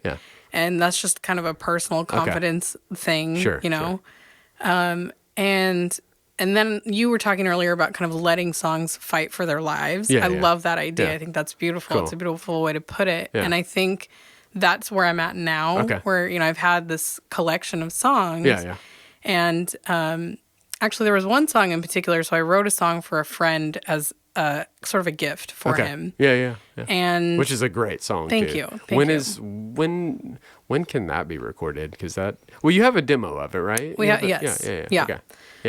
So I did a version of it with Sam Cookstones. And we released that on SoundCloud. Oh, so it is on SoundCloud. Okay, awesome. So people I'd can like find to it link there. that one, because that song, I really dig that one. Thank you. That's one of my favorites. That opening piano line. I love that. And it's always, I really actually think this is very much boosting your ego here, but I think that's the perfect song. It's a perfect ballad. Like, if I can, maybe I'll bring it down a little bit and just put it in the ballad category. It's a perfect ballad. Because it's the opening line is just gripping from the get-go. It's so good, and it kind of it puts me in a place, is the thing. Like, I remember when you first played it, I was like, you may remember this. I said, like, I feel like I'm in like a Western bar, like where they're playing one of those pianos with the, they would put those little things on the end of them, so that when the hammers hit the keys, they would sound that certain way. It just like has a little bit of that piano. There you go. That's that's much better, because it's more modern. More modern. I love that show. Yeah, that is a really interesting show. Anthony Hopkins is an incredible actor. But anyways, like, and that song isn't Western by any means, but it has a little bit of that vibe, right? Just a little bit, just the right amount. Like, and that's what I'm saying. It kind of puts me in this place, like it's this reminiscent thing. And of course, like, none of us have ever experienced actually a Western bar. But anyways, I'm sorry. Please. No, that's fine. So I wrote this song for a friend and was giving it to him. I wanted to record it and give him a copy of it, essentially, and wanted him to be the first person to hear it. And that song, I agonized over as I was writing it. He's also a writer himself and somebody that I really respect. And so, putting myself out there in that way And he's seen my writing in like a professional capacity, and he's always had very kind things to say about the work that I've done in my day job and the writing that I've done there, Right. and has always kind of encouraged me in that. But to put something into song form and be like, here's this gift to you. This song is essentially about our relationship and about you and kind of, all of that. Right. Scariest thing I've ever done, honestly, as far as creating art goes. I felt so vulnerable. Yeah. And I remember when I finished it, I mean, I was very proud of it. Sam and I had a great time recording that. And then I sent it off and was kind of like in pain almost. Sure. What did I just do? What if he hates it? He's going to hate it. Right. And then he actually wrote me this really beautiful email that I ended up saving. Just saying like, keep doing what you're doing and, keep exploring your musical gifts. And this is great. And I don't even deserve something this personal and beautiful and just all these beautiful words. And so now when I'm a lot of times in that place of kind of starting a project, because like I said, I think for me, it's like, I just struggle so much with perfectionism, and it's something that I've been trying to work on for a long time. And I'm a lot of times afraid to start things because I'm afraid that they're going to be bad. And so now whenever I'm trying to start a song or, just write a melody or whatever it is that I'm doing, and if I'm just getting to that place of being stuck, I'll sometimes pull out that email and just reread it and say, okay, there's my boost of encouragement that I sort of need to dive back in. Totally. I think for me, I just tend to go down that bunny trail more of like, or the rabbit hole, whatever, of, this is going to suck. It's all going to suck. And then, not feeling confident enough to really go there. And then... But I think what actually happens for me, that high or that place of confidence usually comes when I bring other people into it. Okay. So if it's just me working on it independently, I don't think I ever really get there. But as soon as I bring you into it, for example, and we start, adding harmonies or creating a secondary guitar part or adding piano to it while I'm on guitar, whatever it is that we decide to do. And then kind of at that point, it's like, this isn't just mine anymore because it's like you're taking a little bit of ownership for it. That was the really cool thing about recording just this week with my friend Todd. Because, he's from a totally different state, totally different just living situation, lifestyle, whatever. Everything is so different. And yet we just came together, brought this song, laid it down, and... It's like, this isn't just mine now. Like, he kind of, it's my song, but in a way, he sort of owns a piece of it in a way. Or just like you have for so many of my songs, or Sam has for a lot of them. And I love seeing that process happen. And just the feeling of connectivity and community that happens. And I think that's really why I decided to do the music thing. Is because I'm always more fascinated in the sense of community that it creates than I am in... just what I'm doing. So for me, it's not really about me at the end of the day. It's like, yes, I feel like I have a story to tell. Yes, I want to process my own journey through the songs that I'm writing. And a lot of them are pretty autobiographical. And I think that's probably going to continue to be the case for a long time. But for me, the magic really happens when I get to bring other musicians into it or when I'm playing it live and I'm, hearing from other people who are saying, man, whatever that thing that you talked about, I'm going through that. Like that to me is the greatest compliment I think I can ever get. It's always nice to hear you have a great voice or you play piano well or whatever it is. But for me, it always comes back to if you can connect in some way and see yourself, then I did my job correctly. And that's true of my day job as well. So I don't think I disclose what I actually do, but I, work in admissions at a university. And my favorite part about that job is getting to sit down with these people who say, I have this goal. This is what I want to accomplish. Now I need you to help me basically untangle this process of how do I apply? How do I get accepted? How do I then get there? And, the end of the school year is always exciting because you get to look back at people who have been in your program for 2 years. And they're like, now I'm going to go do this thing. And you're like, I got to be a part of that. That's awesome. That is awesome. So absolutely. Yeah, that gave me chills when you said that. Because you're exactly right. Like if one person says they connected with a lyric or a piece of the music or it made them feel a certain way or brighten their day, whatever, I mean, that's completely worth all the agony and time and depress, I don't want anyone to be depressed, but you get what I'm saying? Like, totally. it's worth all that pain and agony and depression that we go through as artists to kind of get to that piece of art to release to the world. The ultimate goal is, just like you said, like to create community, to bond with other people you know and you don't know, and that are going through probably the same thing. Absolutely. Or very similar, right? I mean, generally speaking, we're all going through very similar things. They're not the same, right? But they're very similar. We all don't know exactly why we're here, right? And that's one of the biggest things we can all relate with, is we don't know exactly why we're here. I guess I would argue that if you say that you do, then I just don't think anyone actually knows that. I think there's, without getting too deep into religion or anything, like, I know you believe, right? But I wouldn't, I mean, and I don't want to put words in your mouth, but I don't think that you would say, like, the answer, like, exactly why we're here on earth, right? I mean, I certainly don't know the answers, you know, and I think that's why I choose to believe in religion, because for me, in my religion specifically, it's, the idea is God knows what I don't know. Yeah. And all I'm here to do is glorify him. So, through my talents, through my resources, through my giving, whatever it is, as long as I'm, whatever the next step is, I may not know what the end goal is going to be, but if the next step is just, I'm honoring him in some way and making the world a slightly better place in whatever limited kind of skills or resources I have to do that, that's it for me, you know? But yeah, I mean, all those, there's so many big questions that I just don't think we'll ever know, you know? So. Should we talk about aliens next? Sure. No, just one last thing. I think they're real. Oh, okay. Well, that opens up a whole new thing, but maybe we'll save that for the next time. Sure, that sounds good. So last thing, let's get to the last thing here. So since you are a musician, you have a full-time job. You're still working on recordings. You're still being very active in music, right? Like, how do you juggle all of that? So how are you able to set aside time for that and also be, social? You clearly have a family. You spend time with your family, with your friends, and then you also have a full-time job in music, which is definitely like a full-time job as well. So how do you manage your time to make all of that work and be so active? Because I mean, you just recorded a song, so yeah.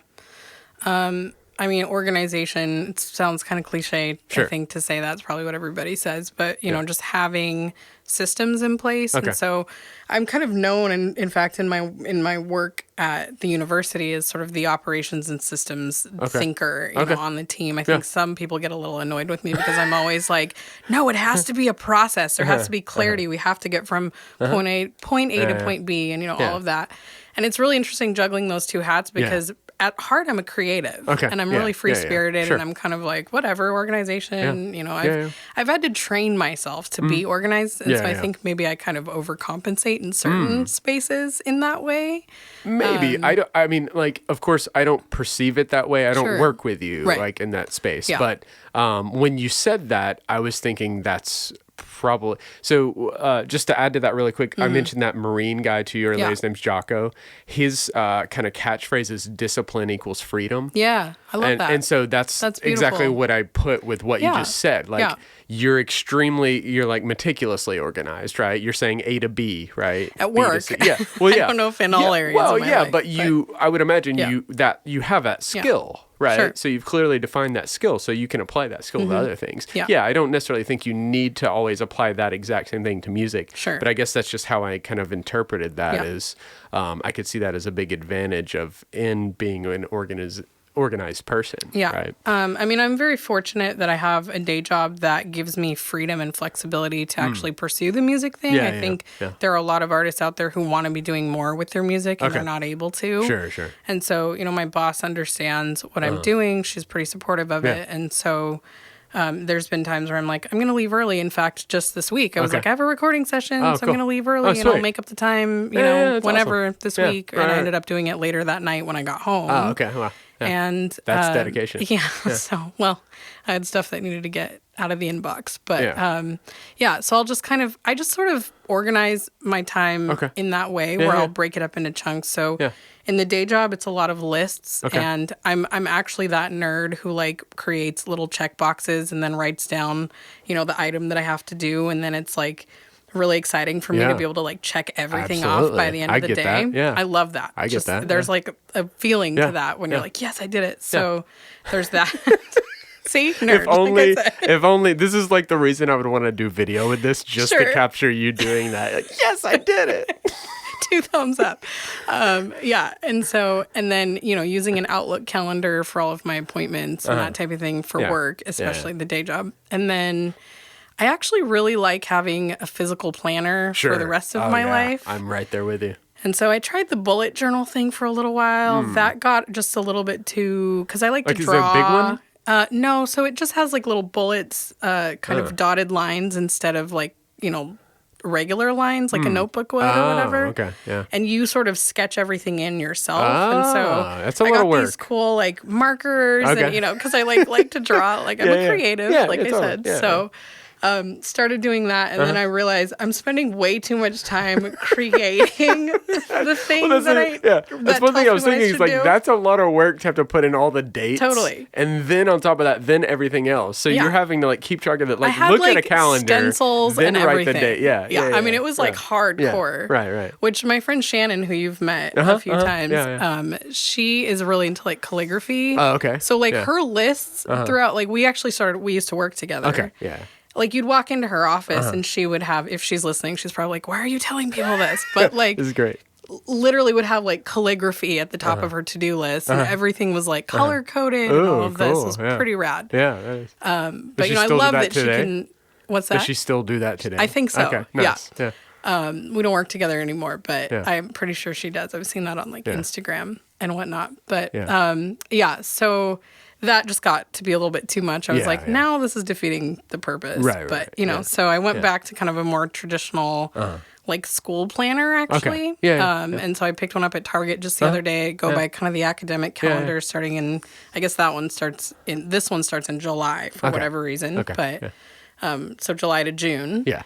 And I just, write in all my appointments and things that I have going on. I keep a lot of it on my phone as well. But for me, there's just something... It's actually kind of like therapeutic for me to set aside time every week, usually on like Sunday, and just do it on paper, because I think I'm able then to just like check out from everything else, and I don't have to worry about like I'm not on my screen right now, or I don't have the TV on, or whatever. It's it's just kind of this introspective process. Yeah. So then I'll just do that. Yeah. And, and so that's sort of how I keep things organized for the most part. I don't know that it always works, but for the most part. Yeah, I mean, no one has a fail-proof system. I don't think that exists. Yeah. So I think it has to kind of change, and you have to update it as things have to be adjusted, right? But that's great. I'm also obsessed with like Google Sheets. Oh, really? I have so many different spreadsheets for so many different things. Okay. You just keep it all in the drive kind of thing? Yeah. Cool. So... like I'm doing an apartment search right now, and it's all in a spreadsheet. Oh, okay, nice, so, nice. Yeah. That is accessible. That is nice and accessible. So, and you have it like on your phone where you can see it too. Yeah. Exactly. Yeah. I do a similar thing. I like having, like you mentioned, I have a small little planner, but I really like the physical act of writing things down. And I do completely agree with the reward system. Like once I don't put a check mark. I like to like mark it out. Like it's like, like I got rid of you. You're done. Yeah. So I kind of do whatever that. Works. Yeah. Well, I can still kind of see it, but I like to, put a mark through it. Yeah. So yeah, it is rewarding to do those things. I also think it's a generation thing, not to sound like an old person, but I kind of feel like, our age group, we're kind of relatively in the same age group. And I think we probably grew up more with the physical planners than like kids nowadays. Yeah, so, no, you're probably right. But being a high school teacher, I think our way is a way better way because they are not organized and they are not planning anything. And we're going to have to make up for everything they do wrong. We'll just end right there on that. That's probably what the generation above us says about millennials. No, totally is. That's what always happens. Yeah. No. They'll probably come up. They'll help us out. They'll be great. So then with the music thing, I think that has really helped me is actually keeping like a practice log. Okay. Which I think you've seen it a few times, but literally just printed out a piece of paper that has kind of, slots for daily practice, which is an idea I got from when I was a piano teacher. I would make my students do that. Sure. So then later on, it was like, why don't I just do this? It helps me then just to be able to see like, oh, I spent 20 minutes on piano or 30 minutes on guitar, just, because I'm doing different things. So just something about, like you said, physically writing that stuff down just makes a huge difference. Yeah, I think. totally. So, I have a similar method. That one I could be a little more specific about.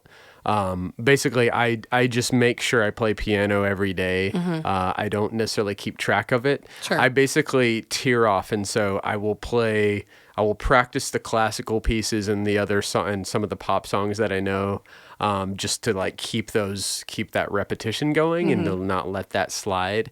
And then usually once a week I'll learn at least one new song. Like if it may be something simple, if it's something more complicated, it's going to take me longer than a week probably. If it's like Chopin or like or Beethoven or whatever, depending on the piece. But anyways, that's actually very eye-opening, and that's something I could be more specific about. One thing I should do is like maybe midweek or something. I probably should like do a check-in on a Wednesday. Like maybe every Wednesday I'm like, where am I on my weekly goals of learning a new song? Like I started doing that in 2017. Like I learned 100 songs that year. That was like my goal. Cool. And it was like actually pretty easy. Like you just start doing it and you're like, well, I got 365 days to learn 100 songs. It's not too terrible. And of course, like you get to choose whatever. So it's like, oh, I can learn a really easy 3-chord song. Whoa, it's over. But anyways, learn some Bill Withers and you're done. Which he's a great songwriter. He's absolutely a great songwriter, but wrote very simple songs. Very well. But anyways, that's actually very helpful. So thank you for that, because now I can challenge myself a little bit more to. There's just an accountability, I think, that comes with putting it down on paper, because then you're like, well, I wrote it down, got to do something about this. It sticks in your mind too. Totally. That's the thing is that's not to be the old man like complaining about the generation, but that is the one thing I do find difficult, is because we know for certain it is like proven that when we physically write things down, it sticks in our minds. I mean, like humans, Homo sapiens, have been doing that for generations, and that's how the stories, caves.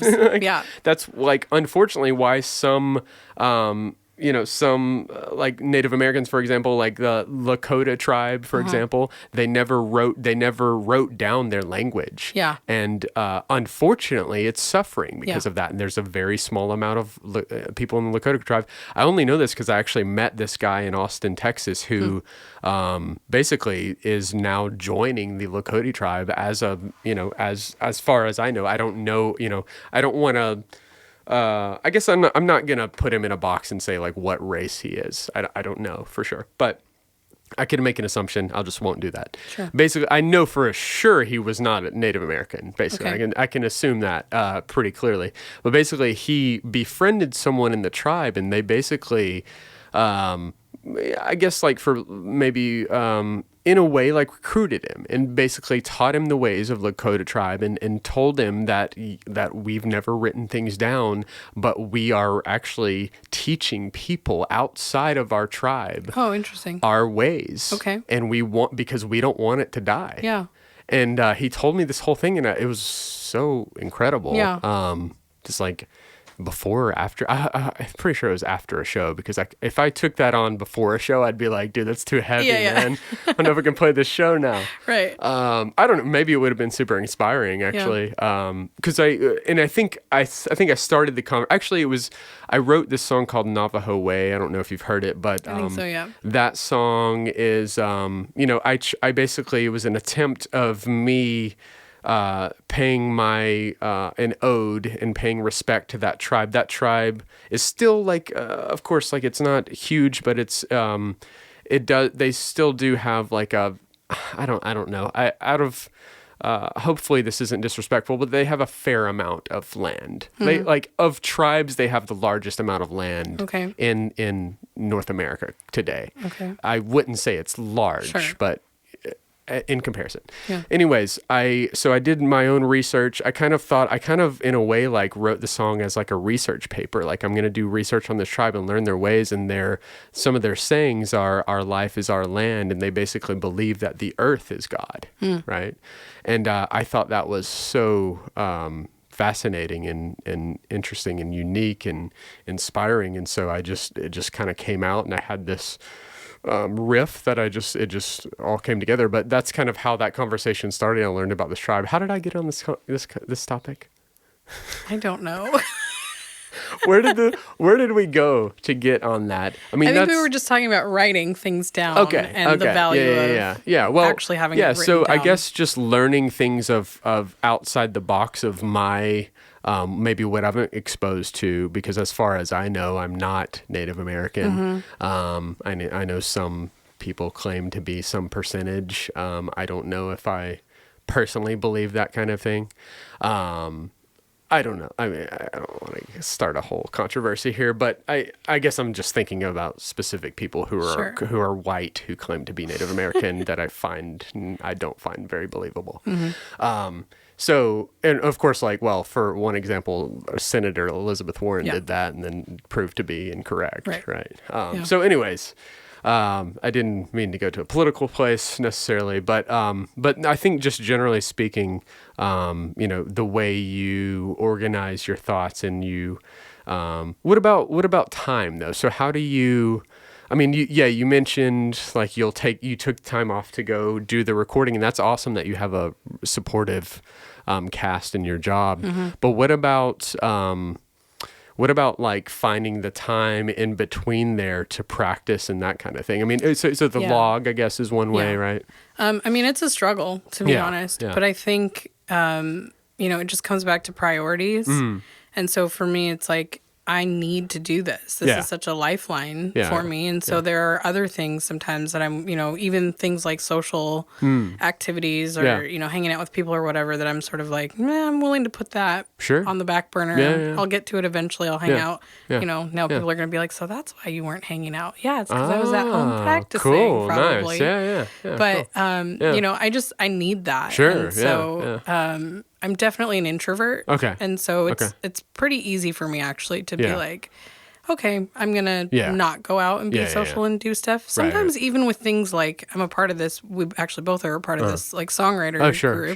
Sure. And they have meetings pretty much every month. And the goal is that we come together and, create community, really intentional community around the concept of music and sharing songs. And I love that group and I love the community that has formed. But there are just those days where it's typically a Wednesday night once a month.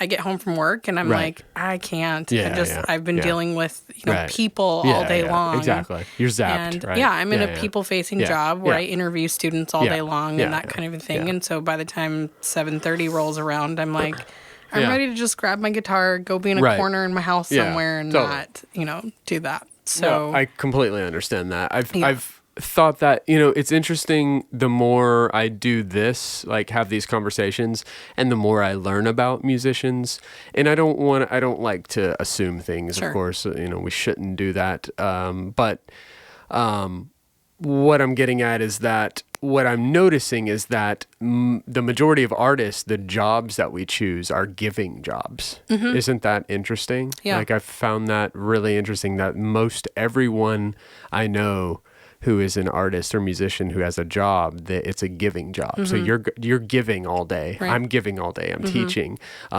Someone who's a waiter, a waitress, or a barista, they're giving all day. Someone who's working in a warehouse, they're giving all day. They're working for someone else. Like they're doing stuff for other people. They're giving, right? So isn't it interesting that we're giving ourselves kind of all day, and then that's makes complete sense why you would be drained, because then you have to give even more, and be even more drained. And I think music sometimes, it sort of functions in both ways, because obviously when you're out gigging or you're even in a recording situation, you are giving, of that product or that piece that you've created. Yep. But then there's also the part where it's like, it's just about you and your instrument and your time with yourself, and having that space to be introspective and think. And a lot of times for me, that's how I refuel. Sure. And so, I mean, like I said earlier, music is therapy for me in a lot of ways. Yep. And so I just try to prioritize it as much as I can. Yep. I would, in an ideal situation, be practicing hours and hours a day every day, writing all day long and doing all of that. Yeah. But I've just made peace with the fact that that's not my reality right now. Right. And so it's like, how do I still keep this at the forefront and just make it something that I do consistently? And so I read a book a few years ago, maybe about a year ago, I don't know. The author is Mark Manson. It's called The Subtle Art of Not Giving a Fuck, which I think is the greatest It is a great title. Yeah, it is very great. But he poses the question, he says, what are you willing to struggle for? Okay. He says, life is going to have struggles no matter what. Right. He's like, I'm not here to write another self-help book that's like, here's the way, the ticket to happiness, or just do these 10 things and you're just going to have this great, perfect life. He's like, there's always going to be struggle. Yeah. So what are the things in your life that you're willing to struggle for? Yeah. And I think music for me is one of those things. Art is one of those things. Yeah, and so, if it means not always having the highest paying job, if it means turning down a promotion, if it means doing certain things that ultimately take me away from art, like I'm not going to do those things. But I think other people would look at some of those decisions and say, why would you turn down more money, or why would you turn down some of these things? And it's like, because at the end of the day, this is something that fuels me, and I'm not willing to give that up. And so I just have to structure the rest of my life. And I'm grateful to have family members and the people I live with that who support what I'm doing.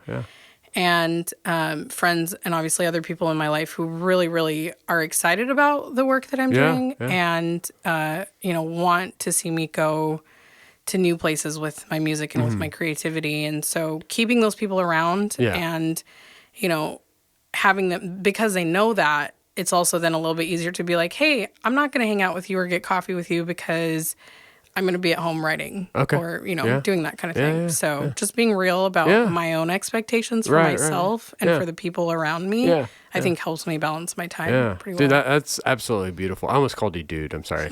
Okay. That's absolutely, because I got excited.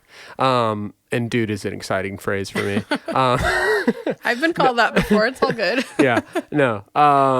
It's dude isn't a gender thing, I don't think. And maybe it had that connotation at one point. Anyways, I found that really beautiful what you just said. Like the whole you're not gonna take the higher paying job just because it's higher paying. Right. You're gonna make the focus music and so I guess kind of what the takeaway from that a bit, hopefully I'm not misinterpreting, is that music is the passion, and that's kind of the number one. I would imagine family comes first, and probably friends, and then music, but it's up there kind of before everything else to an extent, right?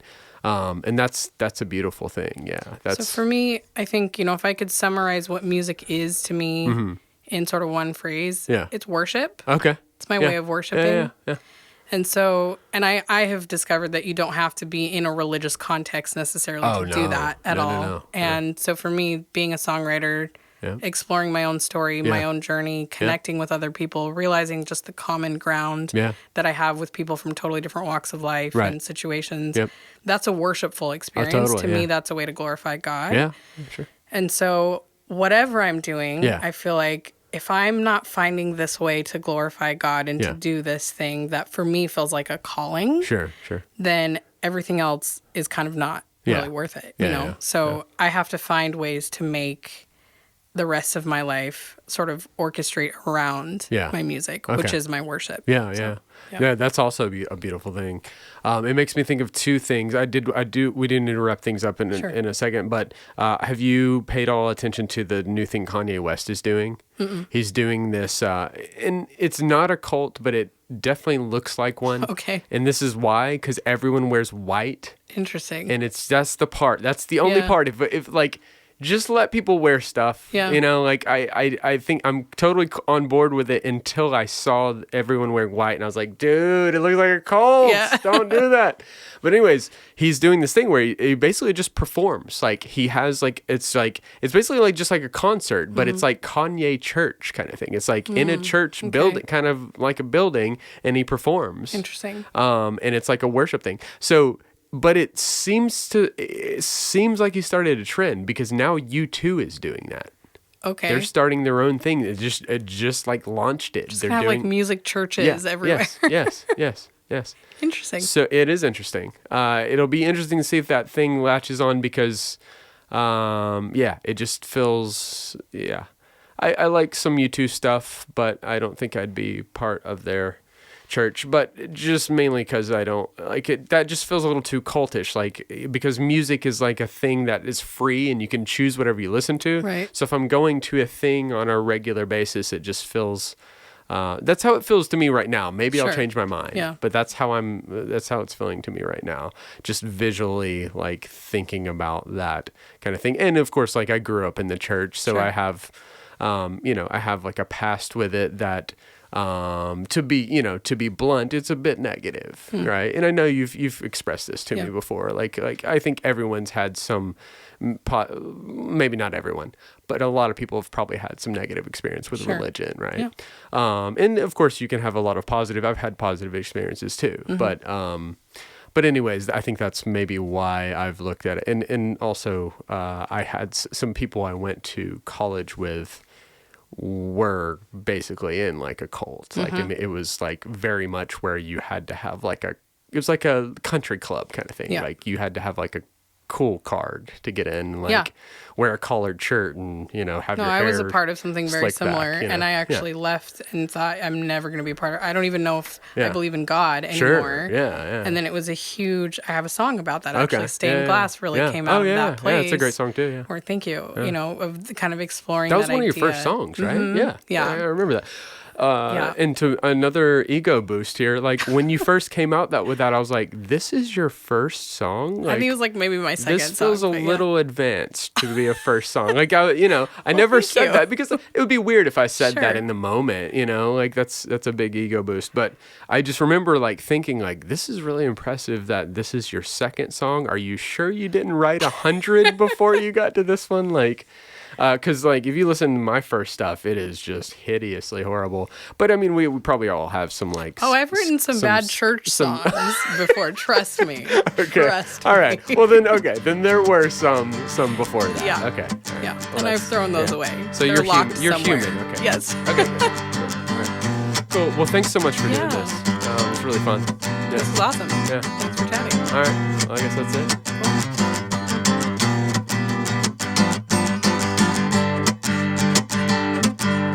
I don't care.